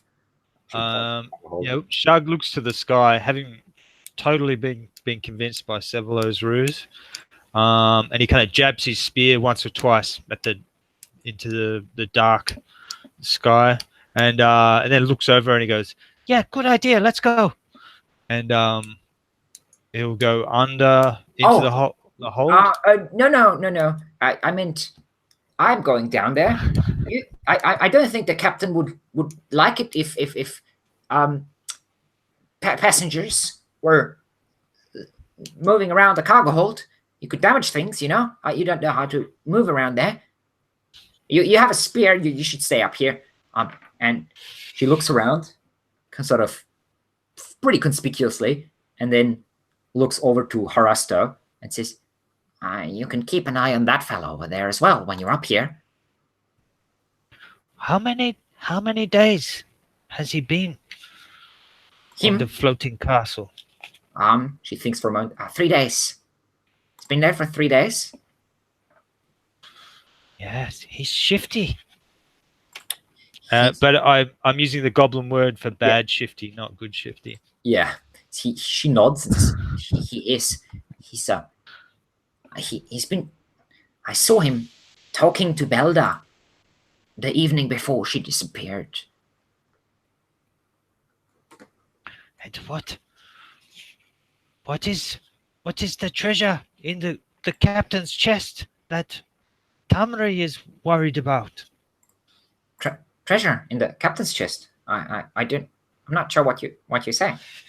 So I heard Tamri say there seemed to be a discussion about something, and she was pointing at the chest. Is that right? Or did I get that? I get that wrong? I think you got that wrong. Oh, okay. All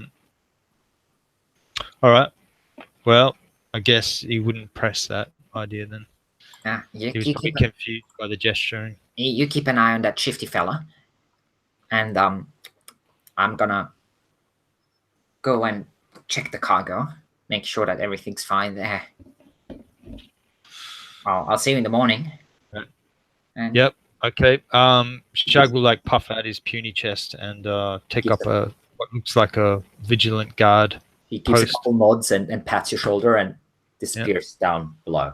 And as soon as she's gone, he'll hide behind the chest again. Okay. And quiet settles down onto the boat again.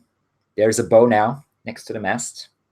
No one's asleep at the moment. Everyone's like looking up and waiting another 2 or 3 hours as the sun is slowly about to rise. And we'll take a short break so that people can go to the bathroom, grab some water and such, and we'll be back in 5 and picking up with the second part of this adventure, The Curse of the River Goddess. See you soon, guys.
All right. Looks like we are back in action. So, guys, jumping back into the scenario. Daylight comes and finds the River Maiden in a bad mood. Everyone nervous, exhausted, since they only slept for a few hours, but willing to continue the journey itself.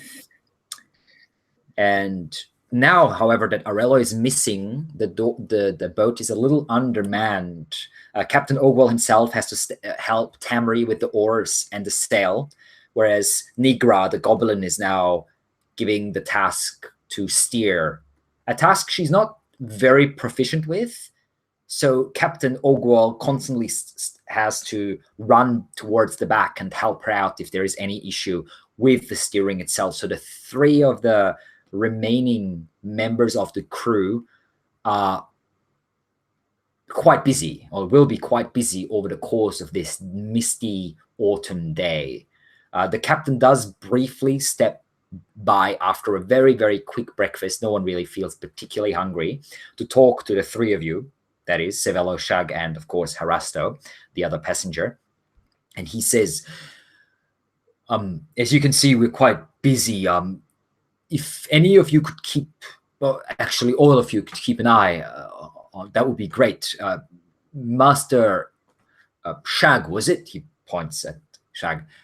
Can you climb up there and keep an eye out for any birds or any such thing? And Master Sevello and Master Harasto, if you could keep an eye on the edges of the forest, just in case. I honestly don't really believe in it myself, but we might still find Arello, or maybe his body at least. Which side are we closer to? You're closer to the left side, but only marginally. I mean, which forest is closer to us? Yeah, on the left side. That's what I mean. I'll take the right side. But it's hardly doesn't matter. Okay. Taking the right. Yep. Yeah, Harasto grumbles something and moves over to the left side, and you start keeping a watch. Shag bundles one of the smudged books into his bedroll and kind of drags it up to the top of the crow's nest. And he'll spend the day keeping watch, but also like tracing a long nailed finger over some of these smudged and illegible markings in the book, saying, "Lie to it. Lie to it." Okay, roll me a quick check.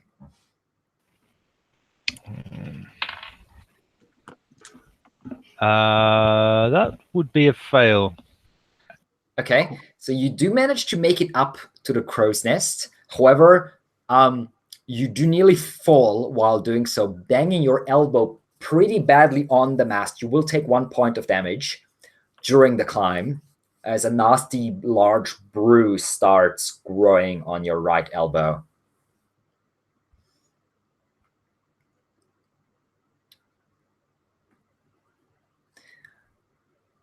The day is dragging on as the River Maiden pushes her way through the mists that is also pushed downriver by a little bit of backwind that you seem to have.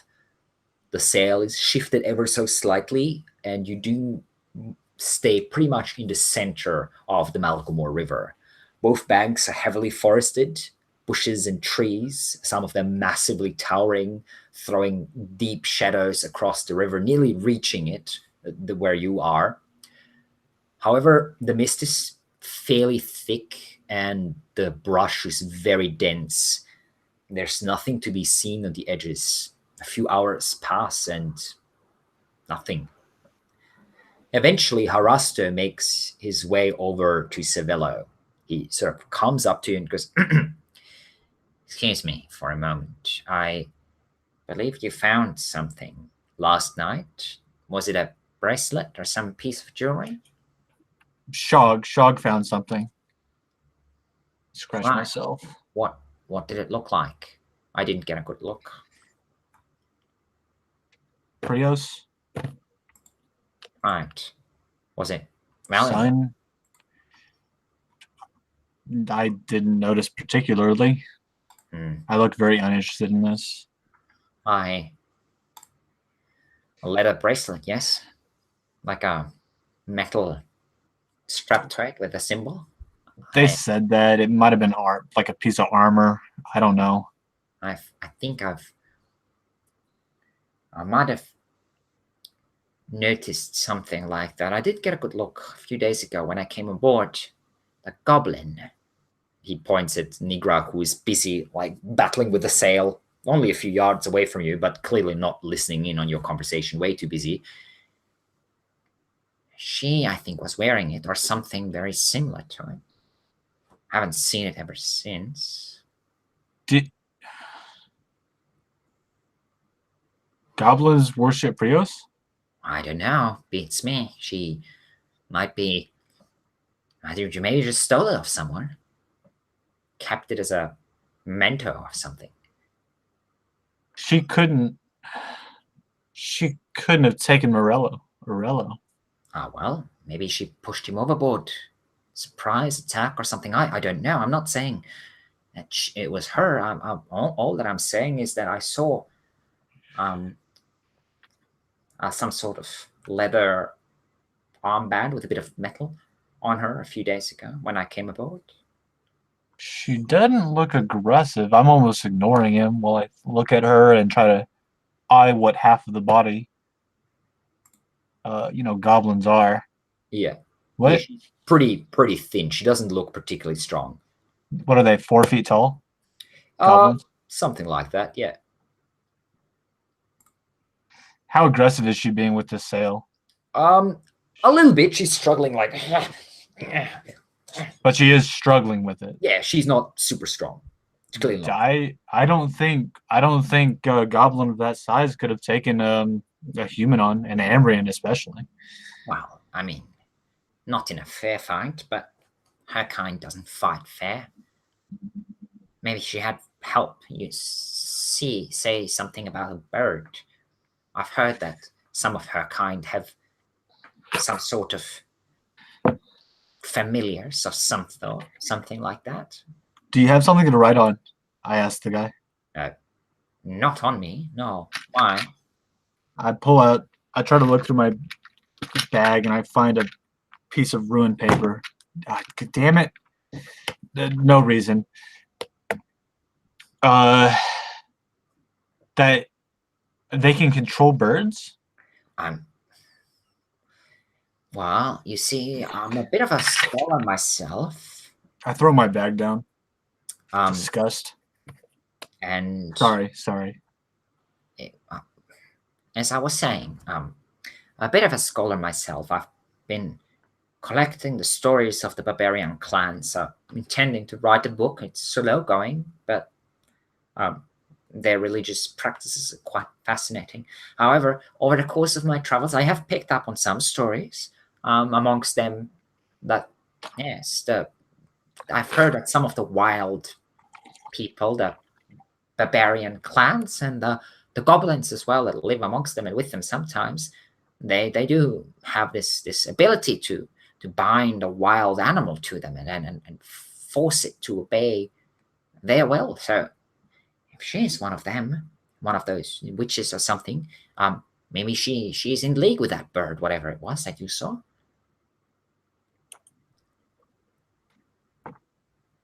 Give me a few minutes. Can you stay here?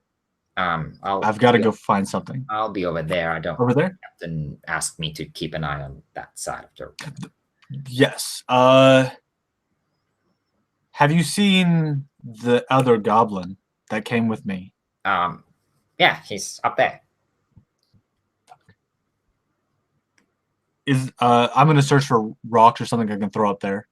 Can he? Do goblins respond well to whistles? Yeah, it's not that far. I mean, you can call up.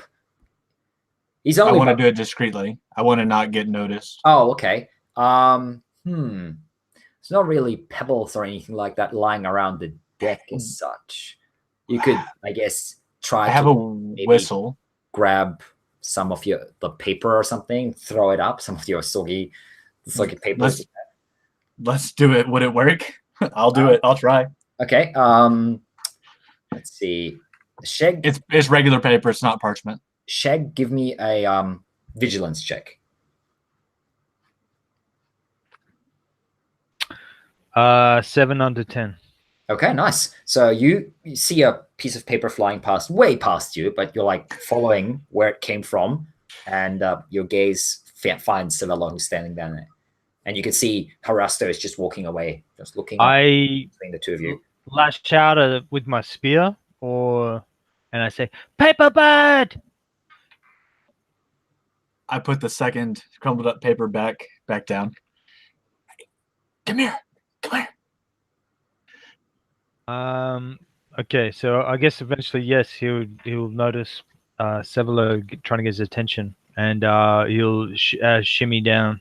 Okay. What Is there anybody else around? I mean, sure, the boat's not very big, but they are busy. Oh, okay. Okay. Pretty hard to do all of that without being noticed, really. But anyway. Fair enough. And I wouldn't notice. Oh, they would have probably seen you, but at the moment Okay. they have other things to worry about than what you're doing with a bit of paper. Okay. Thank you. The other goblin, she know the magic. She wizard? Negra wizard? No. I'll take a double look at Negra, but I'm pretty sure it's not like, I assume it's reasonably rare for goblins to be wizards, right? I mean, not wizards as such, because to be a wizard you have to be a member of Ordo Magica, which is a Ambrian kind of order of wizards. Yeah. And they don't take goblins, but a goblin shaman or witch is not unheard of, but it is rare, yes. Okay, so normally, I guess one of the ways you would tell is signs of corruption, right? Yeah, potentially. That would be probably the safest, but that doesn't necessarily mean they're a wizard or a witch. It can be corrupted by the evil of Davokar, the magic in the ground itself. But there was no obvious signs of corruption or was it covered in fetishes or anything like that? Nothing like that, no. Yeah. Not that you've seen. Oh, she's just a pretty goblin girl. Okay, Shag.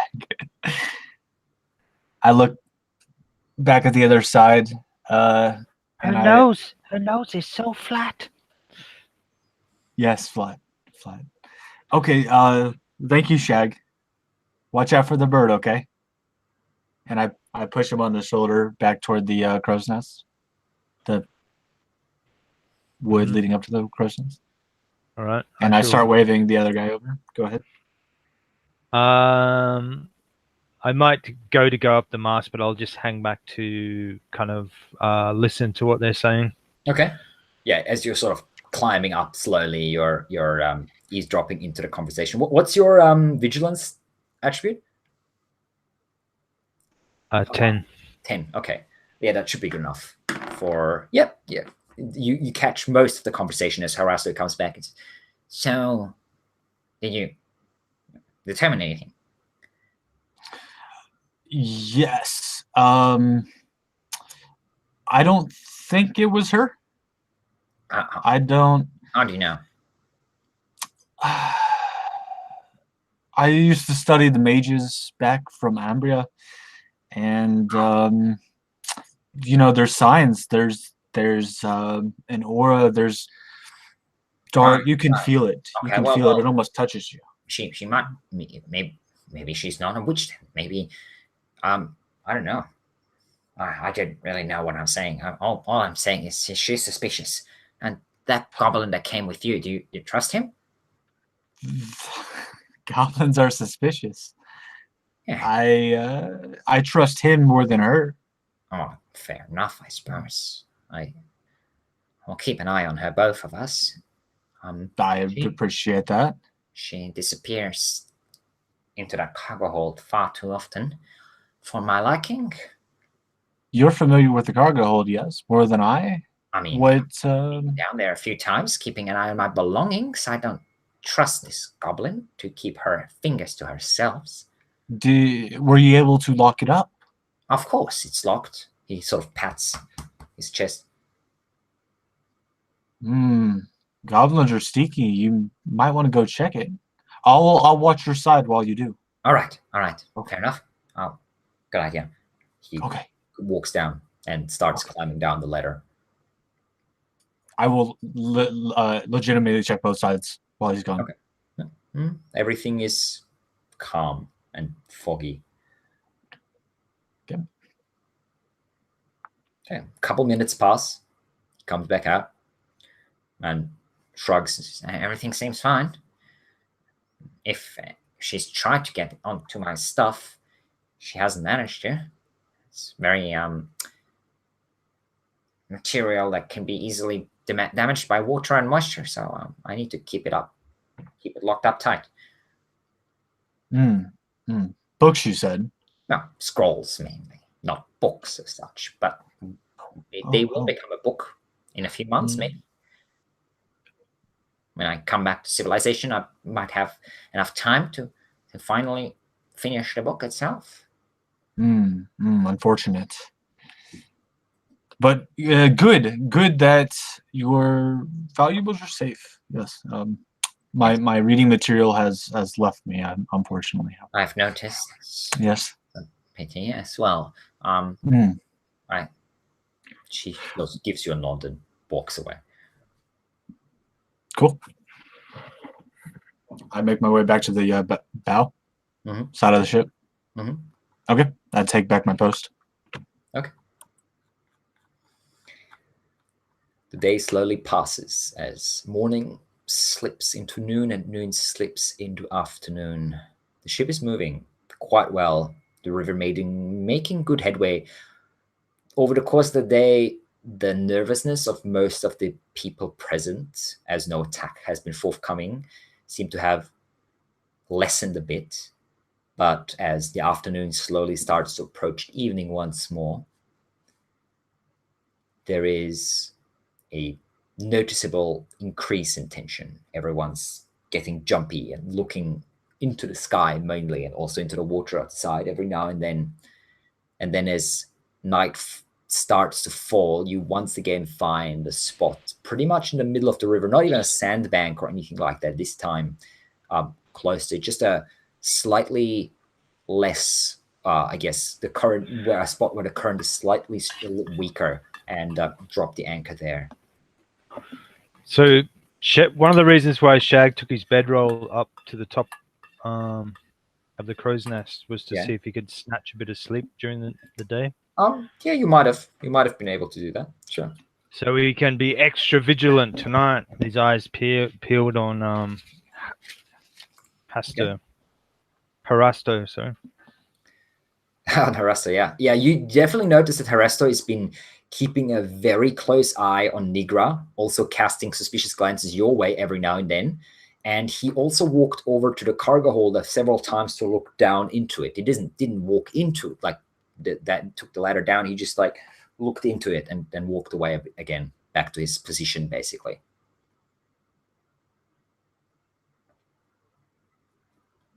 As night falls, the ship and then the boat stops. A bit of food is shared, and everyone assembles.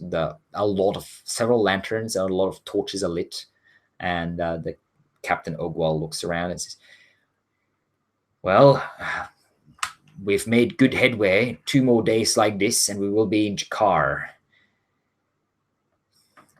As you know, we've lost 2 people already.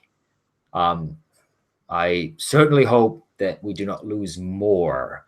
Does anyone Captain, did you say 2? Yes.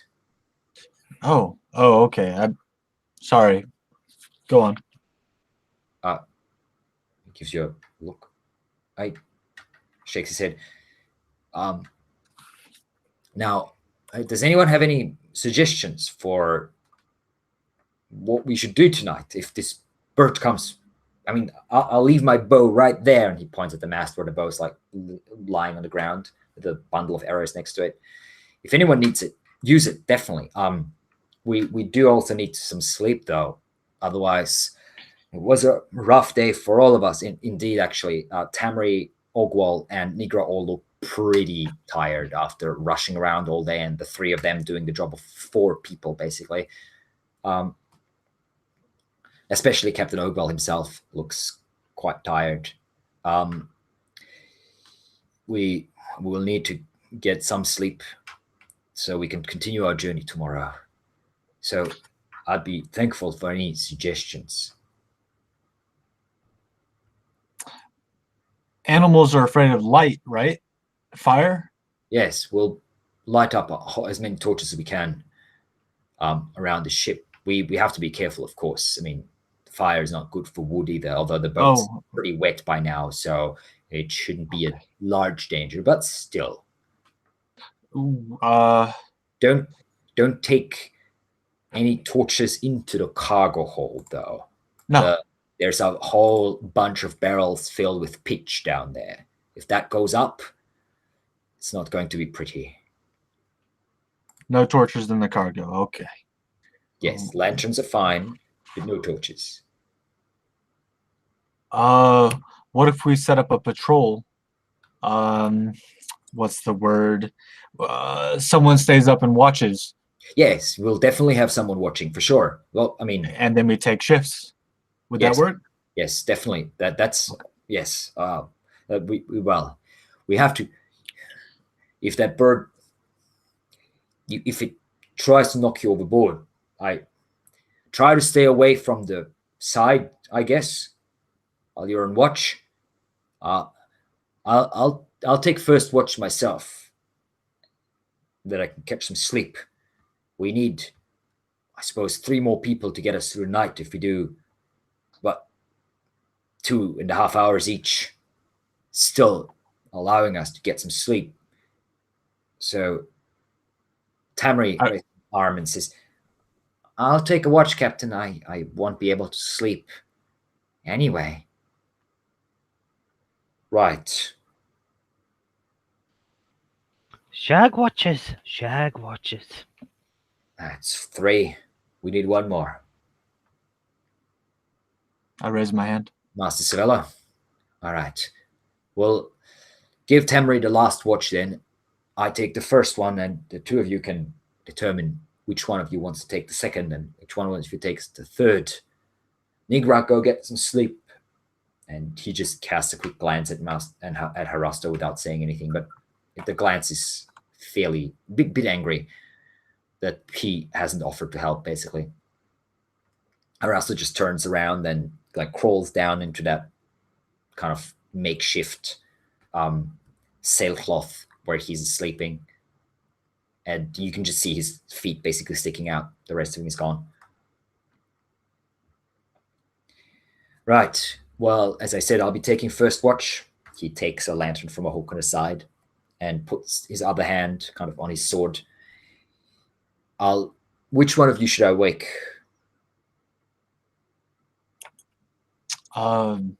Shag. Right. Shag, so you'll be second watch, and you will wake Master Savella then. I'll wake you up. Where you will be sleeping?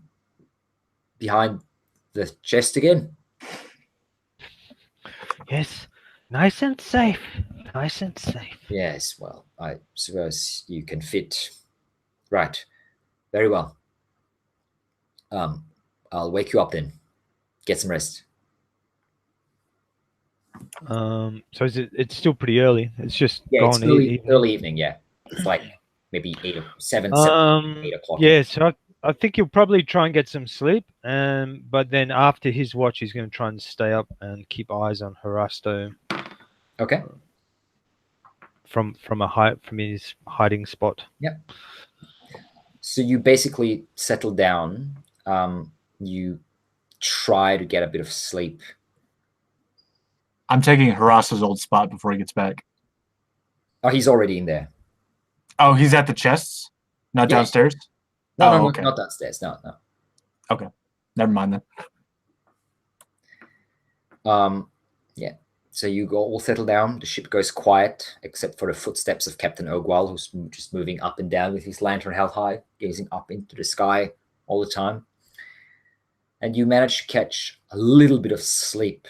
However, for you, Shag, it feels like you literally just closed your eyes as you feel a poking, and your eyes snap open, and you can see Captain Ogwal poking your shoulder basically with 2 fingers, like reaching in between the chest. Are you awake? It's your turn. Come on. Yeah, I think at first he's kind of shocked, like to be awake in such in his little niche. But then yeah, quickly he'll go, Good river chief. Strong river chief. Yes, Shag is ready. and he'll Weird. kind of slip out and yeah, take up the post. We're Probably counting yeah. on you. Aye, Captain. Here's the lantern. He puts the lantern right next to you, like on the ground next to you, and gives you a nod. and he'll start parading up and down with his spear on his shoulder. Okay. Do you leave the lantern where it is, or are you carrying it with you? I think occasionally what he'll do is like a longer circuit around the ship, but mostly it'll sort of be on a hook on the mast, I imagine. Yeah. And There's a hook that you can hook. Yeah, and then yeah, so occasionally he'll, if it's every half hour or so, he'll go on a circuit around the ship and make sure the Haster's still in his crib. Sorry, Harasto. Harasto, yeah. Well, you can see Harasto's and Savello's legs sticking out from under this sailcloth thing that they're sleeping from under. You can see Tamri's legs sticking out from the other side, basically. Nigra is gone. You're not sure where she is. Roll me a vigilance check, please. Normally this would be a catastrophic run, but I'm thankful I rolled a 1 again. So. While you are walking, you can hear a whispering sound. Your ears prick up and you hear words in Goblin coming from the cargo hold a bit further ahead from the entrance to the cargo hold. And you pick up, even though they are quiet, there's 2 voices, not 1, whispering down there. You can't make out any words because they are very quiet, but your ears are so sharp that you still picked it up, even with the rushing of the water and the slight movement of the boat.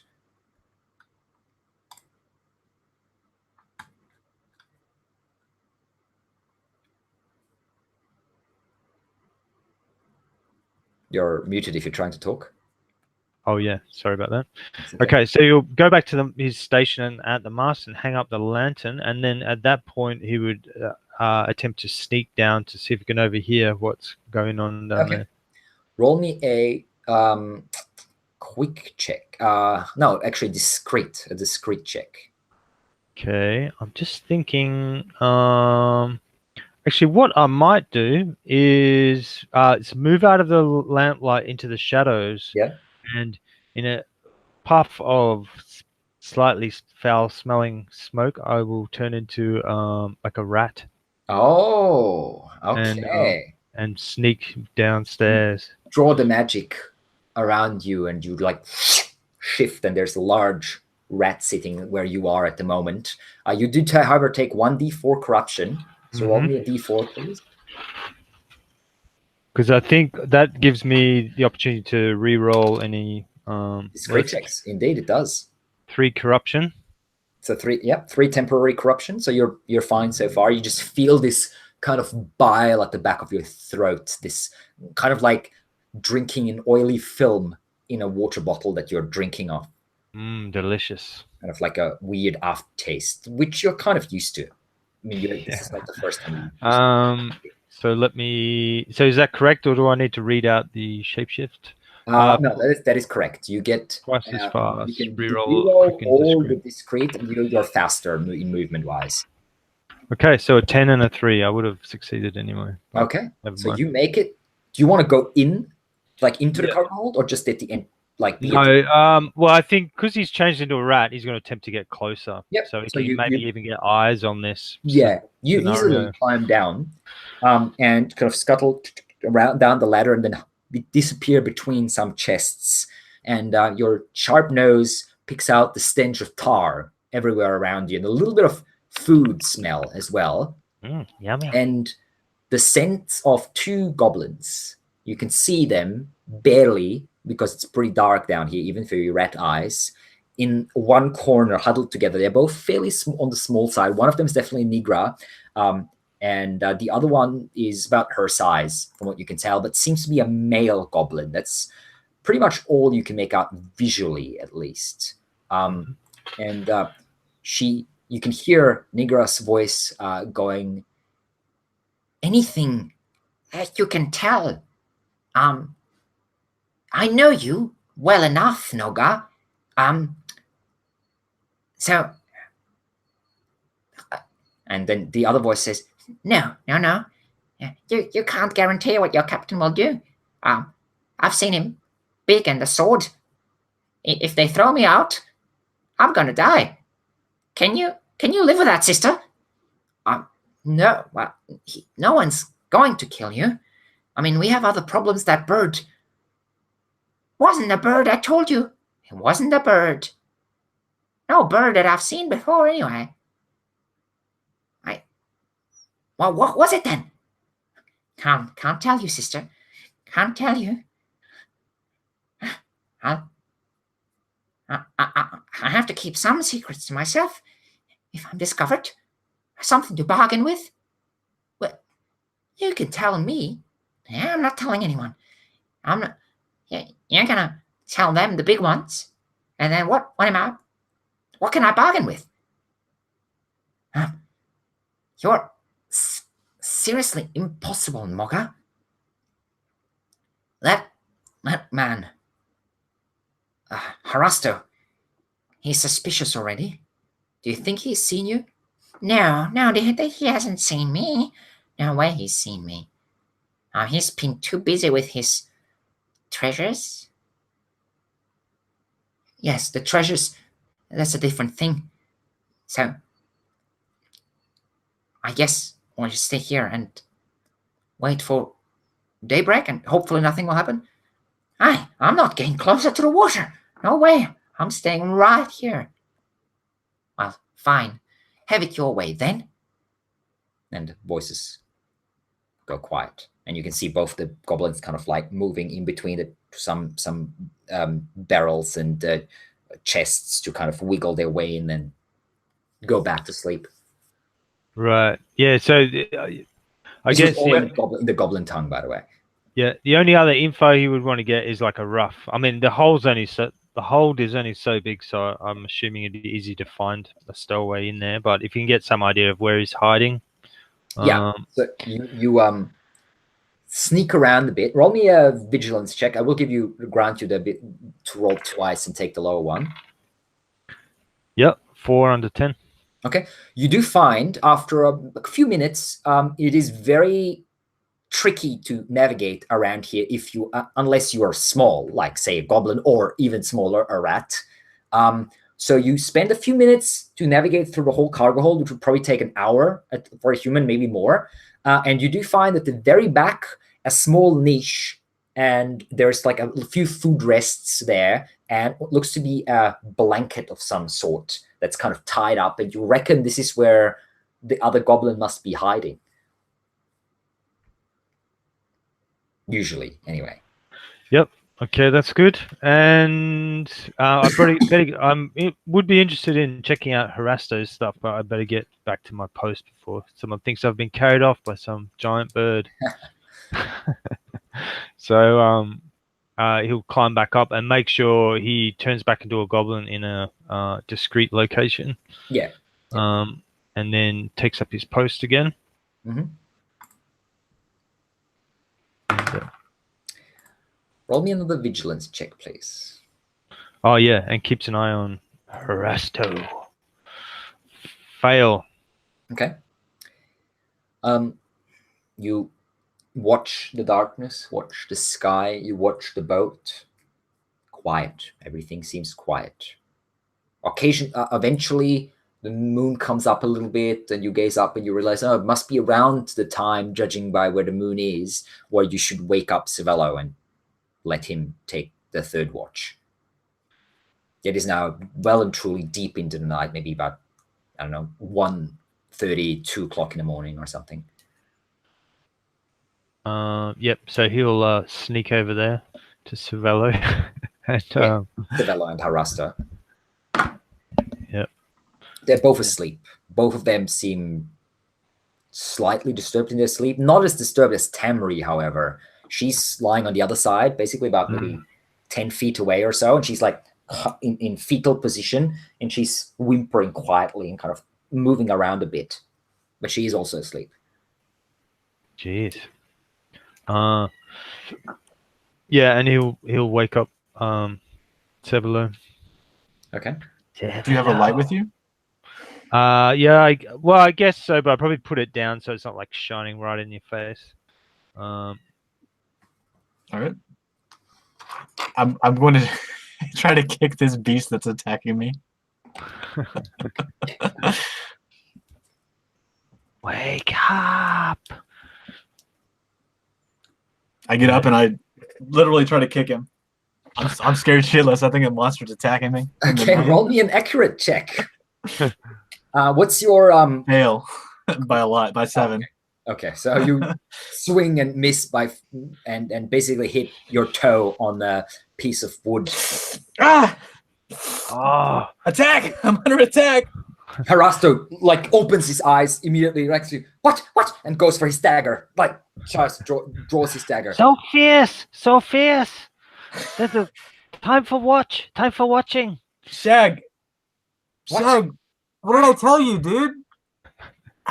Harasto really gives you a really nasty look, puts his dagger away, and sort of curls around. Who Tries to go back. Who does he give an evil look? Both of you. I don't notice. Okay. I rub the sleep out of my eyes and say, all right, I'm up. And I step outside. Hey, where's your lantern? Give me your lantern. yep. I hand over the lantern. Yep. Thanks. And I think he'll take up his position behind the chest, but with his eyes peeking over, his dark beady eyes peeking over the top. He's going to attempt to, but keep an eye both on Cervello, who feels he owes, and also Harasto. Okay. While I start my shift, I'm going to go look for a nice chair to sit on.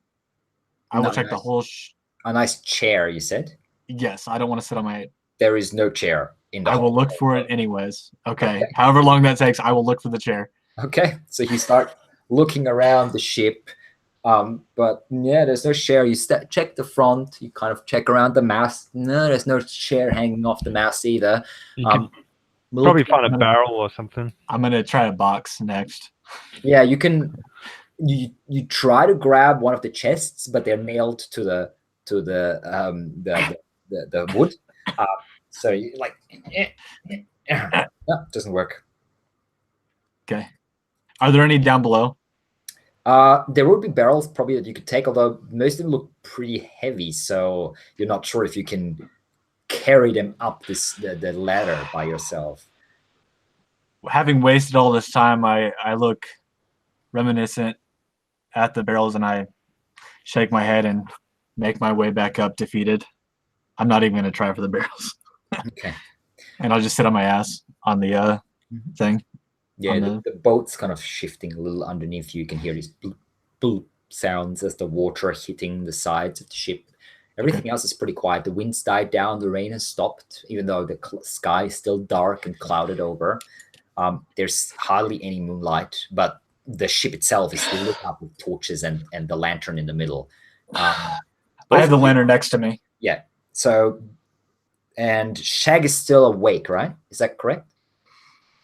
Correct. Okay. Or at least attempting to be. Both of you roll me a vigilant check, please, and tell me by how much you succeeded, if you succeed. 7. 1. Success by 1. Success by 1? Success by 7. Oh, wow. Okay. So, Harasto is not moving. He grumbles a bit and then goes to sleep after a couple of minutes while Cervello is still searching for something. You're not sure what, Shag. He doesn't seem particularly vigilant, this Cervello fella, sitting next to the lantern and just like looking around. You're not quite sure if you should really go. Probably a good thing you didn't go to sleep. And you're kind of watching him and then watching out the sky a little bit and watching the Harasto again. And you can hear the whimpering, the occasional whimpering coming from Tamri. She does seem to wake up briefly once, heavily breathing for a few minutes and then slowly going back to sleep. However, after a while, you start hearing these weird noises, these scratching sounds, like as if someone is scratching like wood with a dagger or something like that. That's what it sounds like. You could hear them. They may be 3 or 4. Is there any direction on that? Yeah, they seem to be coming weirdly from kind of nearly behind you, which behind you is just a railing, basically. So I would have to peek over the edge of the boat to...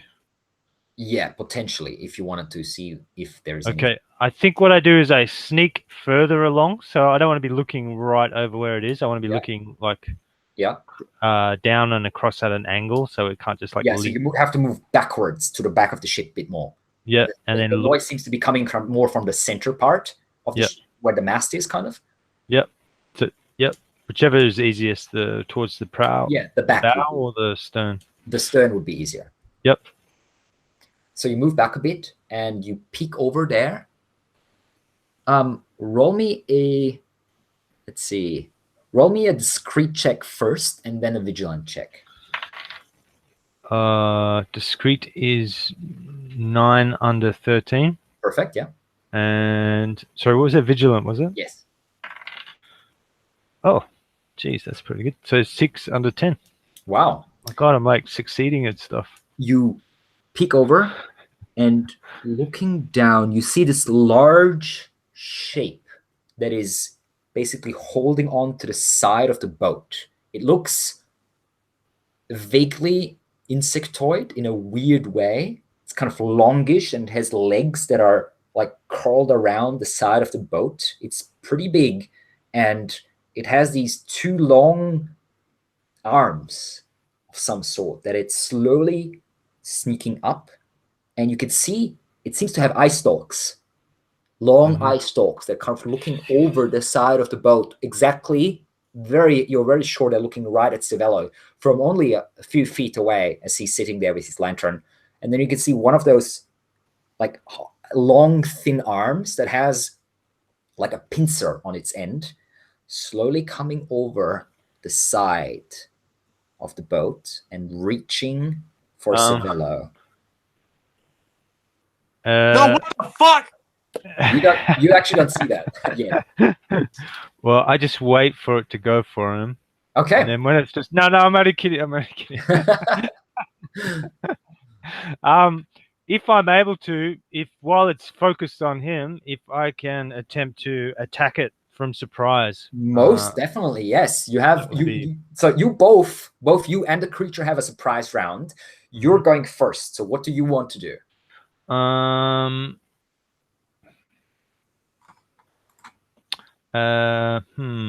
It's interesting. I'm torn between cursing it and just backstabbing it.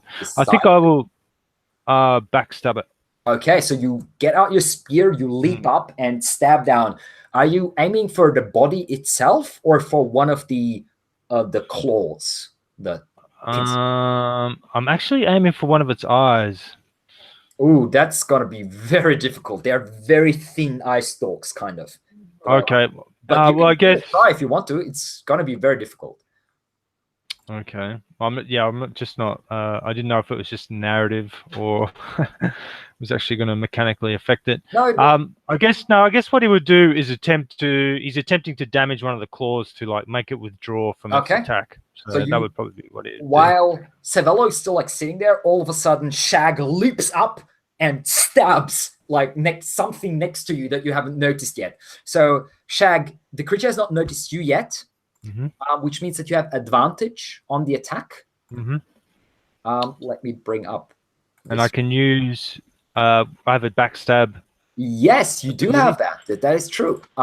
So you can make me one attack. That is a total of.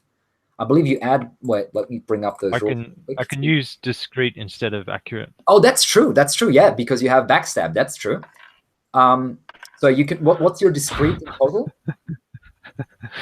13, but I failed with both rolls. So. Oh. Okay. I got a 17 and a 19. So I'm sorry about that. You would have actually gotten a +1, but that's still not good enough. No, so sorry about that. I've wasted all of my excellent rolls on other things, obviously. Okay, apparently. So you leap, you stab, but you hit the not the creature itself. And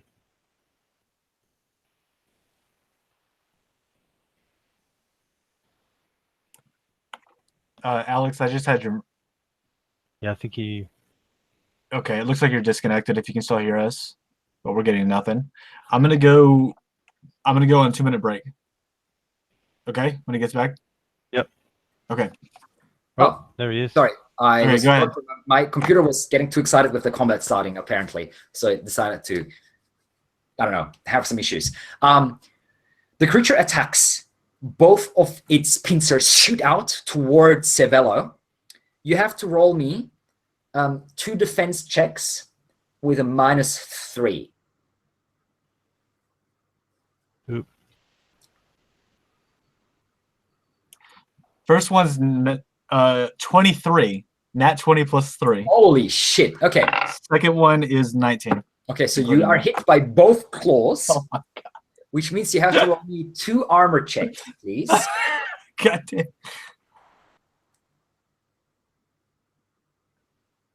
So what's your I forgot to put my armor back on. I wouldn't have slept in it. I'm pretty sure you had it. You have it on for watch. Okay, fair enough. First one is a 1. Okay. Second one is a 4. Okay, so you take 5 points of damage in total. Okay. So first, yeah. Does it count as one attack for knocking me down? 2 attacks. It's 2 attacks. Okay. So where do you record that? Actually, I have a character sheet that I can fill out.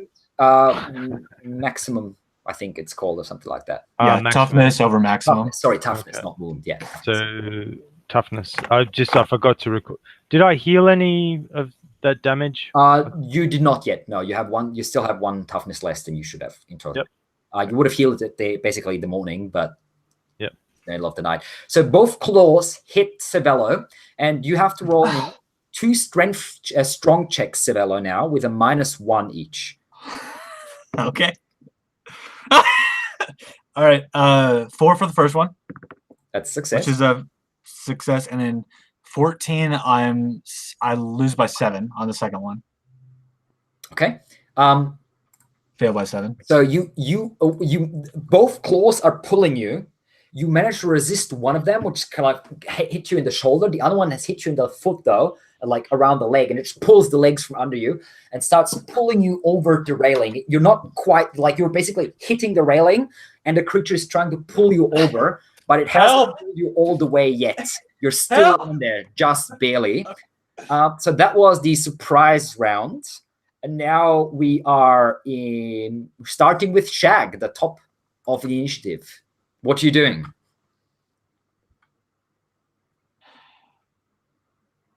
I am muted. I think he yells out, "Alarm! Alarm!" And what he does, he rips the centipede out of his pouch, and he points and he goes, "Nasty crawler!"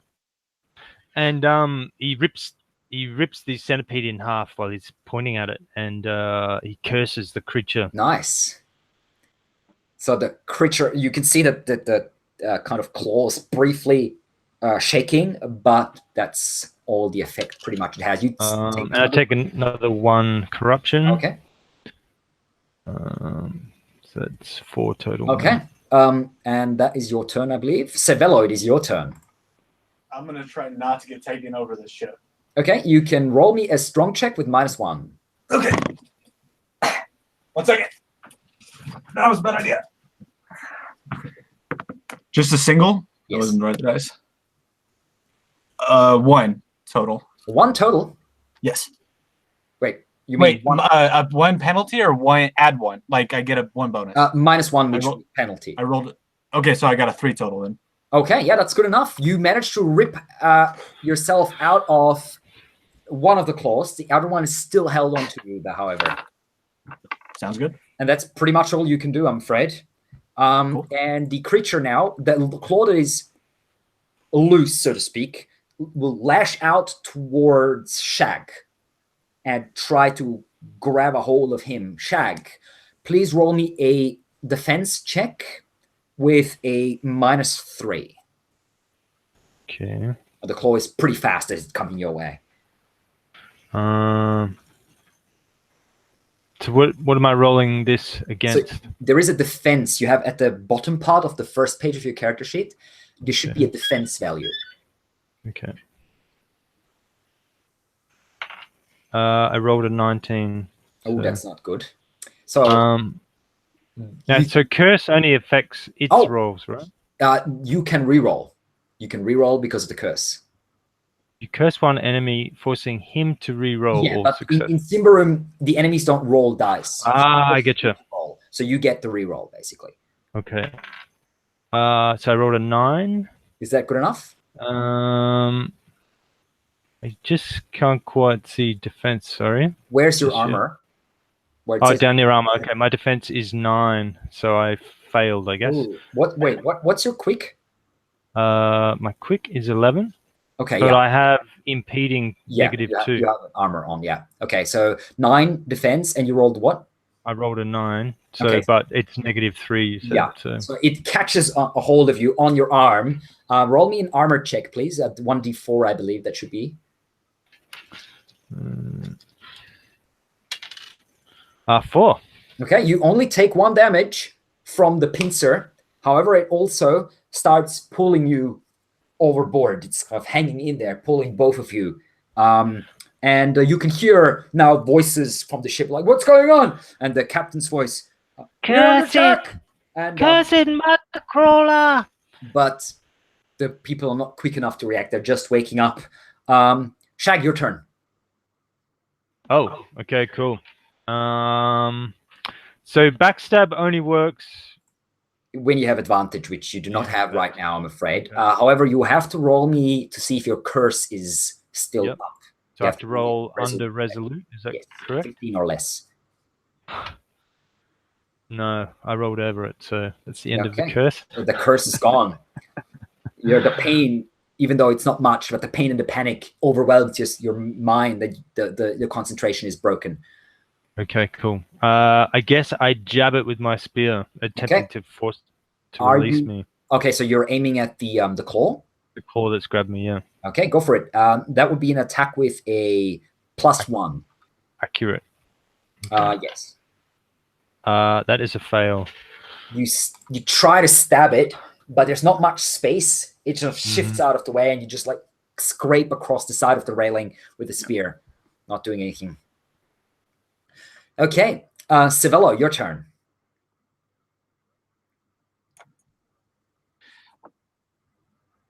I want to pull up my dagger. Is it a free action? Yes, you can do. Actually, that costs your movement. Drawing a weapon costs your movement, but you don't Okay. have any movement anyway at the moment because you're grappled. By the And then I need to see if anybody is around. Except for Shag, no one right now. There's people waking up, but they will probably need another couple seconds at least to show up. Okay. I say the incantation, let the darkness from below protect me from this creature now.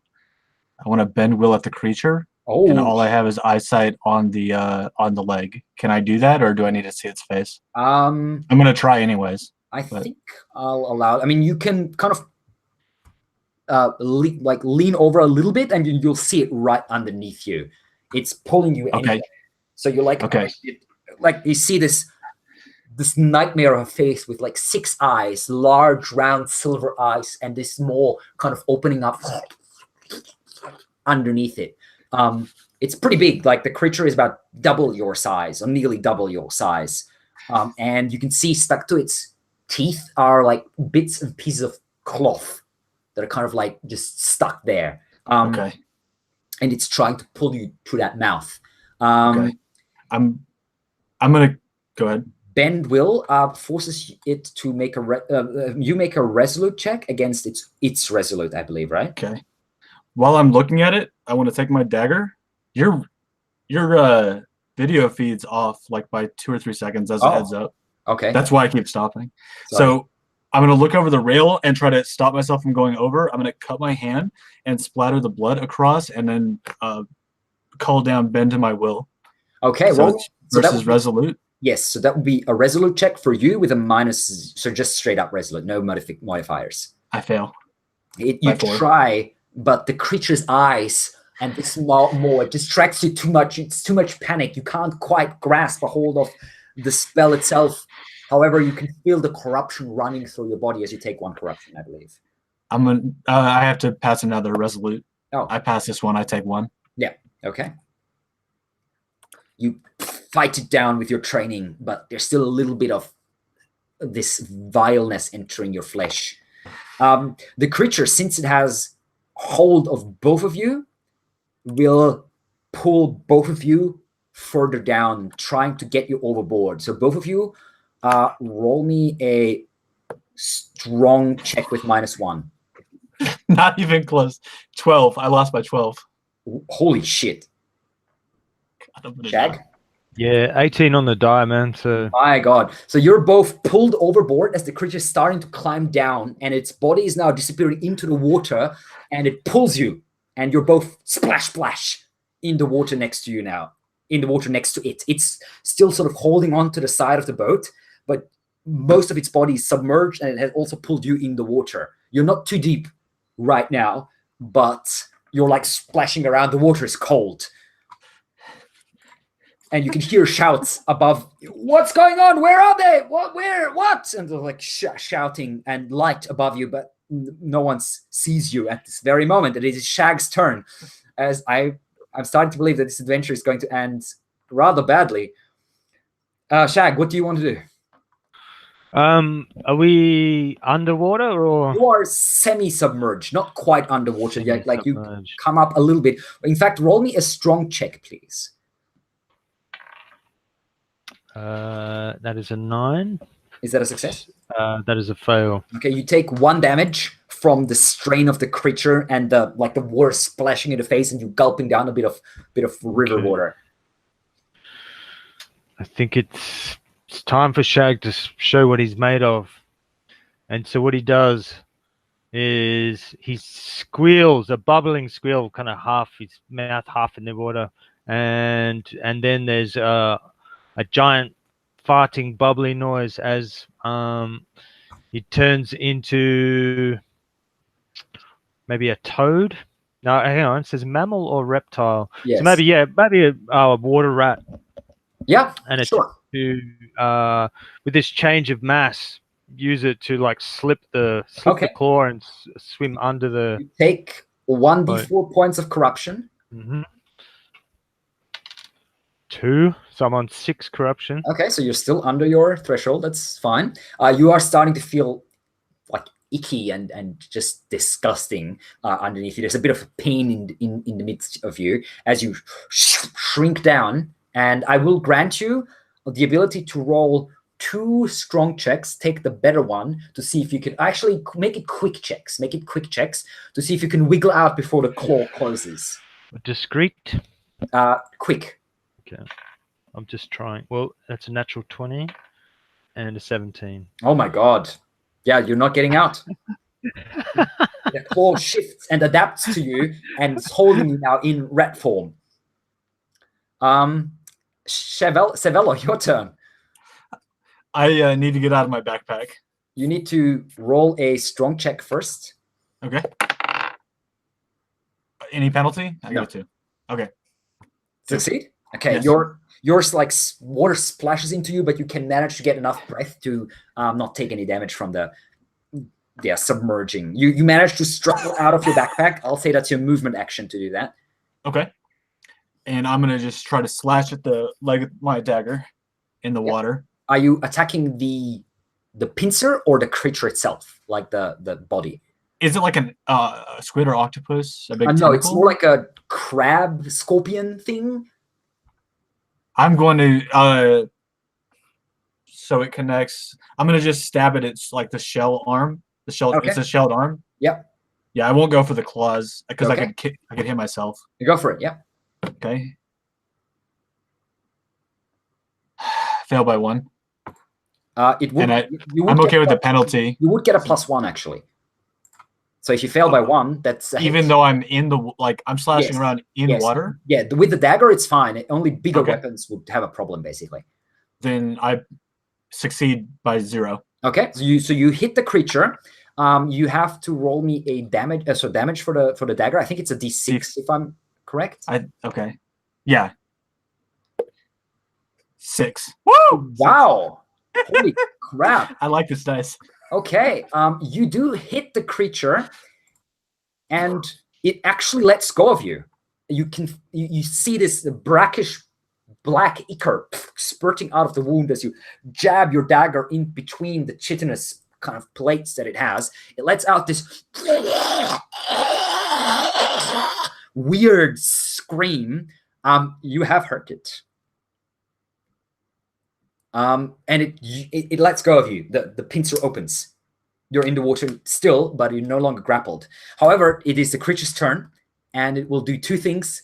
One pincer goes out for you again, Savello, trying to grab a hold of you. The other pincer pulls Shag close, and the mouth tries to take a bite out of it, of the rat now, basically.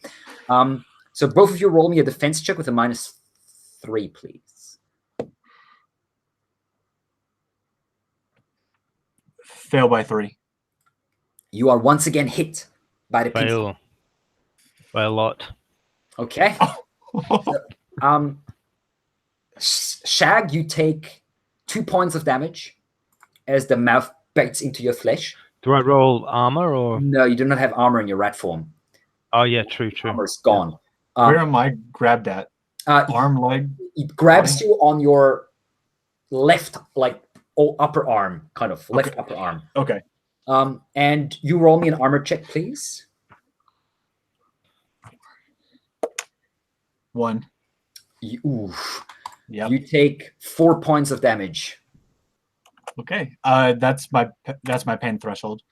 As a heads up. That's not good. Okay, so you can now choose to either go down, to be knocked prone, basically, which means you would be knocked further into the water, or the creature gets another attack against you. Which one do you choose? Knocked prone. Okay, so you are pulled deeper underwater, and you're now completely submerged as the creature is just squeezing the life out of you, basically, like thrashing you around, smacking you basically against the side of the ship and keeping you underwater. During this, is it okay if I lose grasp of my dagger too? If you wish, sure. Okay, I want to. You still have toughness left, right? 1. Oh, Yes. Don't take it easy on me. Let's go. You can hear the bone basically starting to splinter under the grip of this creature, and it cuts into your flesh. Blood surrounds you in a cloud in this dark water. I also would have crossed the pain threshold, I think. So with the 3.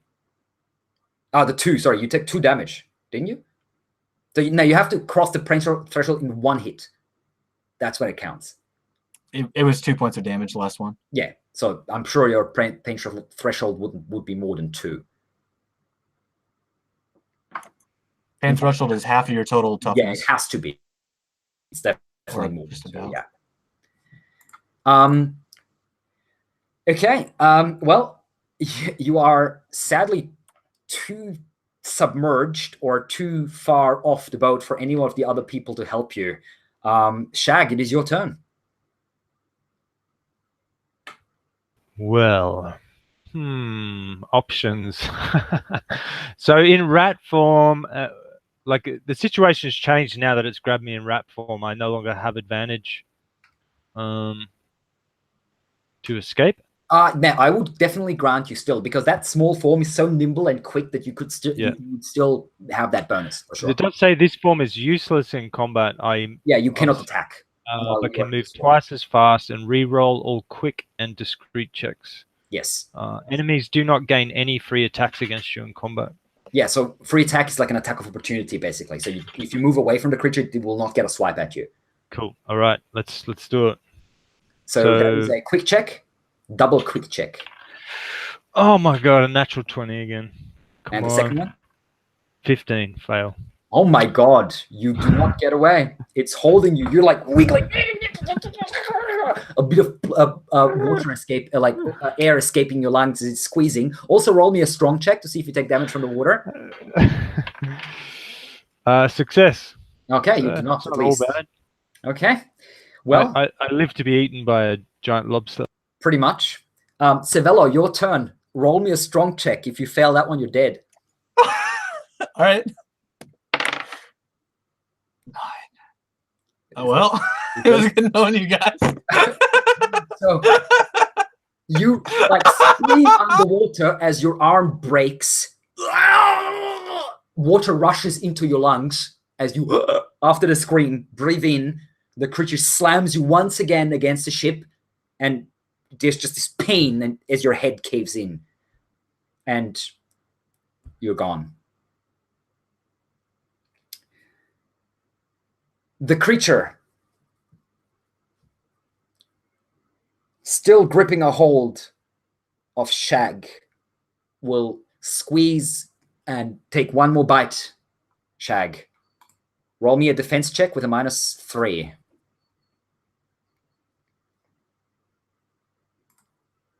You know what? I think that might even be a success. Oh, So defensive 9, I rolled 6. yes, that is a success. Just about. You manage to somehow get away from it trying to get you. You wiggle your way up a little bit. The grip loosens for a split second. You dodge the bite, but it's still holding you in place. And it is your turn. Roll me a strong check. Let's see if you take damage from the water. Yes, I do. You take 1 damage. So now I'm on 6 of 10. Okay, not too bad. And now a double quick again. Yeah.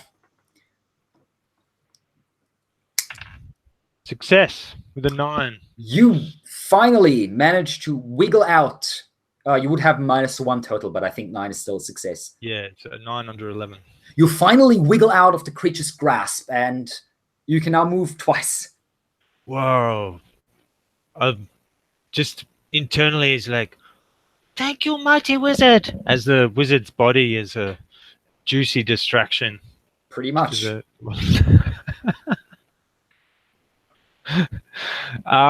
he's scarpering out and away, I guess, as fast as he can go. Where are you? Are you swimming? Are you trying to climb up onto the boat? What are you doing? Well, assuming he can climb, like he's in water rat form, so you could give it a try. You'd have to roll, but you could give it a try to go up. Well, I think number one, he's going to swim to the other end of the boat, and then he would dive like under the boat through. Yeah. Yeah. Okay. And get the length of the ship between him and the creature before he even attempts to climb. Whether that's another movement or not. For your first movement is basically diving under the boat, coming out on the other side, and then the second movement you can use to try and climb up. That would be a quick check in that case. Success. Okay, you make your way up, and you can see there's total chaos on board. Everyone's like running around, a couple of weapons drawn, like, what is that? Where are they? They're gone. And let me see. No one actually notices you. You're like this wet rat, slightly bleeding and like spitting out water, hanging on the side of this railing. Yep. What do you do? He'll attempt to change back into his goblin form. Okay. So I've You got to are. do a resolute check. I think that happens automatically, or do you have to roll? You have to roll resolute. Oh, okay. So I succeeded. So yeah, like I think we kind of see the rat crawling up, a battered rat, and then like the goblin's hand like comes over the edge, and he like hauls himself up. Everyone twists around as this goblin sort of falls over the side of the railing in a puddle of water. Creepy mud crawler at the front, at the front. I think it was at the bow or the stern. It was pretty much in the middle, actually. Oh, in the middle. Oh, sorry. He points in the direction. He goes, Down there. What? It has Sevelo. But they all turn and they look overboard, and you can hear the shouts of like, Priors, protect us! What is that? And it's the curse of the goddess. And shoot it! Where's my bow? Captain Ogwell stumbles backwards, grabbing a hold of his bow, stumbling back with twitching fingers. Shoots one arrow downwards to see if he can hit the creature. He does actually hit the creature.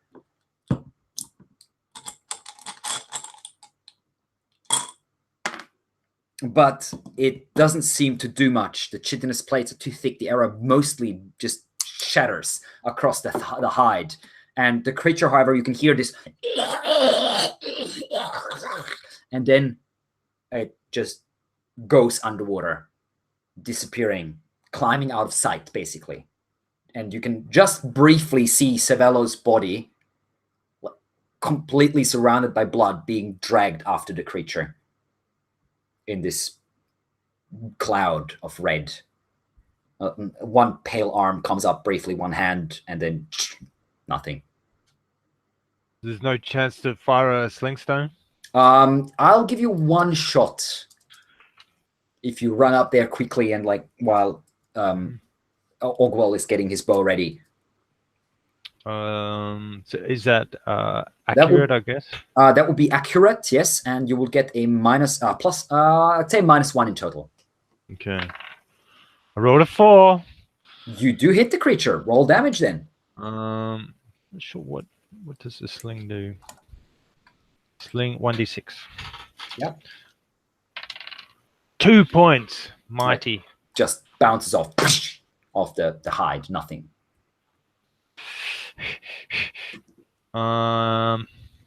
You'll think sad thoughts about Sevelo. What was this creature? Did you see it? Where is it? I think it's under the boat, Captain. It got Master Sevelo. I think he's dead. Is it really under the boat? I thought by the way you were describing it, it was like retreating with the body. Yeah, but it was retreating under the boat. Boat. I'm straight up the crow's nest. You climb up there. Everyone else is like confusion, fear, shouting at each other. What are we doing? Harasto is like, it's there. I'm telling you, it's under the boat. I think it must have been there for days, maybe. And Captain Ogwell, what are we going to do if it comes back? Have you seen how big it is? And there's not many of us left. Tamris, Captain, I think we need to abandon the boat. Are you crazy? We'll never make it to Davokar alive. We don't have many weapons, and you can do what you want. It's better to risk the forest than being eaten here one by one. We only have two days. 2 days to Jakar. With a bit of luck, we'll make it. And Nigra pops up and says, "It will only take one of us each night. Is that a risk we're willing to take?" Ogwell just sort of like runs his hands through his cropped hair. I don't know what. He looks around. Tamri, what are you saying? Abandon the River Maiden. Yes. Grind it on some rocks. What? What did you say? If it's under the boat, grind it on some rocks. Bye, Prius. We could try that. Are you crazy, Captain? If you fail, you're gonna rip open the ship, and we're all gonna drown. Well, it's the best chance we have. It's the best chance we have. Tamri, Nigra, we'll lead everyone. Harasto, and Shag, come on. How does healing work in this, man? So 1 toughness point per full night of rest, unless you have Jeez. any type of healing magic or equipment, which I don't think you have because they're pretty expensive and rare. Yeah. No. So yeah, All it right. takes a while to get all of that damage. Yeah, rid of. I just wanted to get it in context. Yeah, sure. All right, I guess he will gingerly come down. He'll say, how far off till dawn? Another 3-4 hours, maybe. Yeah. Say, can you do it in the dark? Very We'll hard. have to try. This creature might come back at any moment. We can't risk it. We'll have to try. Yeah, and I guess we'd probably put torches up on the sides of the boat. Yeah, exactly. So we can see if it's coming. All right. And- Harasto, you are going to be up front. Scream out as soon as you see any type of rock or anything. Here's a lantern. He just pushes a lantern to Harasto's arms. Harasto doesn't look happy with the situation at all. You're all crazy. You're gonna kill us. If we don't kill it, the creature's going to kill us. Right. Sure. He sort of stalks over quietly and gingerly and looking pretty panicky with the lantern. He's shaking hands, throwing like the shadows of the boat everywhere onto the water as the lantern shakes. I turn to Nigra, and in Goblin I say, Nigra, we need everybody. She gives you a look. What do you mean? Your brother. What? How do you? I don't. You want him to drown if the boat gets cracked open? Right. Captain, there's an. In Ambrians, he says, Captain, we can't. There's another goblin down below. He can help us. What are you talking? He can help us. All right, whatever. Just get him up here. Another set of eyes. Yes. She disappears down below. Tamri,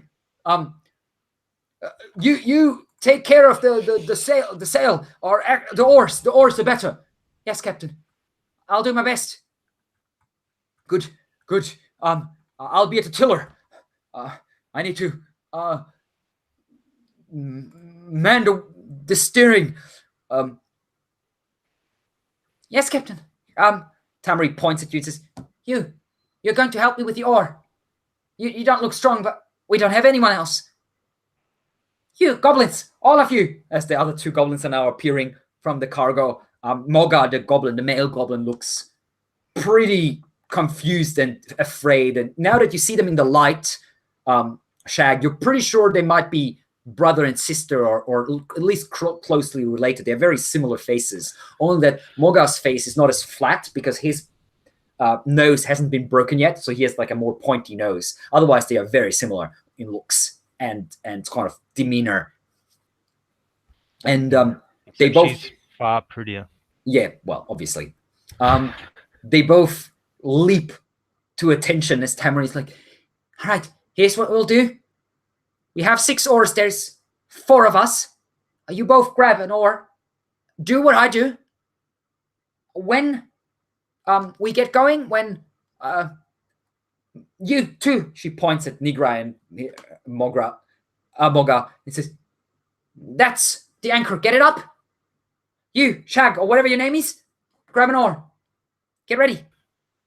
Okay, he does so, but he keeps an eye on where his spear is if he has to put it down. The oar is somewhere. pretty massive for you. You're like struggling with it, but you manage to push it into like this U-shaped like metal hooks that you can push the oar through and then into the water. So you don't have to hold it with the whole weight. But even so, the oar is quite heavy and very long and quite wide for little goblin hands. The other 2 goblins manage to pull up the oar, and then the current starts pushing you. And Tamari's kind of stirring and shouts out instructions. All right, dip it down a little bit, and then a little bit more. Move it forward and back like this. Yes. And you slowly start picking up speed as you can hear the swooshing sounds. And Shag, you swear you can hear crunching coming from underwater, even though it's impossible for you to hear that, but you can just imagine Cervello's body being devoured by the creature and just like broken into bits and pieces and swallowed up one by one. And a few minutes pass, mostly in silence, with just like Tamri's voice every now and then shooting out, bellowing instructions. And then Harasto's weak voice coming from the top front saying, There's some rocks up ahead. They're just under the waterline. About 50 yards in front of us, slightly to the left. Right, I've heard you. And the boat starts shifting a bit in that direction. Everyone, we only get one chance. We get rid of that thing, or the Maiden goes down. Get ready, everyone. Tamri turns to the three of you goblins and says, This creature has killed two of my friends as well. We'll get it now. Do you hear me? We get it now. And all the spirits will protect us. Do you hear me, goblins? Hi, we'll get it. Nasty, creepy thing. Now, if I wanted to, I have to be able to see it to curse it, obviously. Yeah. Which is unfortunate. But I think you'll keep a look over the side to make sure at least it's not coming up this side. Anyway, because you're having an oar and bleeding up over basically with the oar. Yeah. What we'll have to do is, firstly, roll me a general strong check. Ooh. How well you have a grip on this oar, and what like how decent the position you've pushed in, and whether you manage to put your feet right. I fail by 2. Okay, it's not too bad. However, you are wobbly a bit, and you didn't quite manage to get a good grip on and a good position. So you're still doing your best, and you can now see the light of the lantern that Harasto, the terrified Harasto, is holding in a heavily shaking hand. The dancing light of the lantern reveals just under the waterline, maybe about a meter or so, there's several jagged rocks. Just right for squashing a nasty bug or ripping open a ship's hull, or both. I see it, Captain! A bit more to the left. Make ready for impact. All right. Ramming speed. May Priors protect us all. Protect the River Maiden. Let's do it. Tamri says, we need to get close enough and then push. Push off. Everyone. Get the angle right. Just like me. And everyone's like, now all 4 of you are on the same side of the boat with the oars, basically. Tamri and Nigra holding their oars up, and Moga and you holding the oars like lower. Everyone at the same time. Get ready. Push! So roll me another strong check. Because there is 4 of you, you will get a +2 to the strong check. Yeah, cool. And I'd just like to point out that I have polearm mastery. And an oar. It's not so much a pole arm, but I will give you another +1 for that. Oh, there's a little bit of knowledge you might be able to put in there, like jabbing motions, basically. Yeah, geez, that was worth the lawyering. So sorry, what was the roll? So a strong check. What's your strong basic? Your basic strong? 7. 7. So +2 from the other people helping you. That's 9 +1 from the polar mastery. So it's a 10, a 50-50 chance. It's 50-50, guys. I rolled a 1. Holy crap. In the very right moment, you all push and Ogwal at the tiller shifts, and Harasto at the front screams and leaps down and covers his head with his arms. And then the ship, the boat, the River Maiden pushes past and inches past the rocks without touching them. And you hear this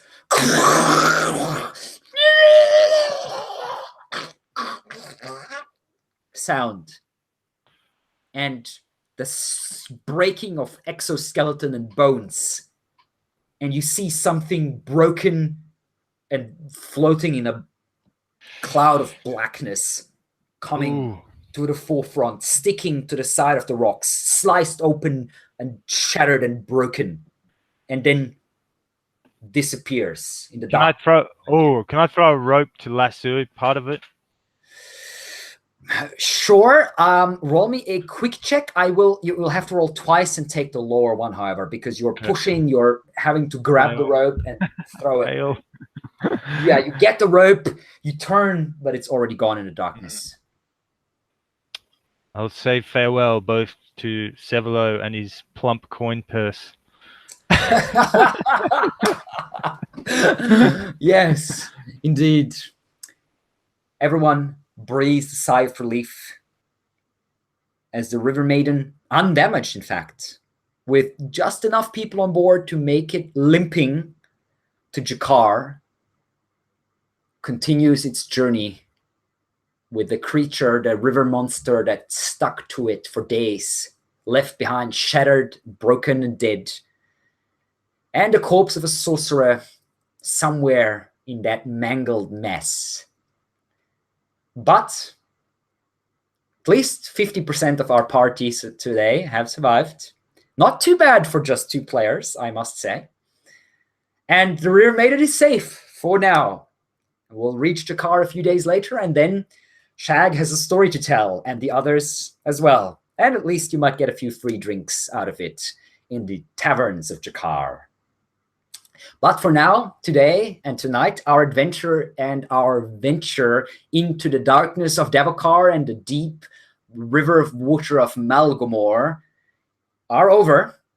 And we say thank you for watching. To my players, thank you for playing. And yes, that is once more Symbaroum and True Mouse Games. If you liked our video, feel free to subscribe to our channel and like what we do. And we will be running more games, maybe even more Symbaroum in the future. I have been getting the taste back a little bit. And yeah, if you want to participate in any of our games, feel free to message me and hit me up. And maybe we can find a way to play together. Until then, good luck with your own home games or online games or whatever you use for gaming. True Mouse Games says once again, thank you for watching. Bye-bye and good night.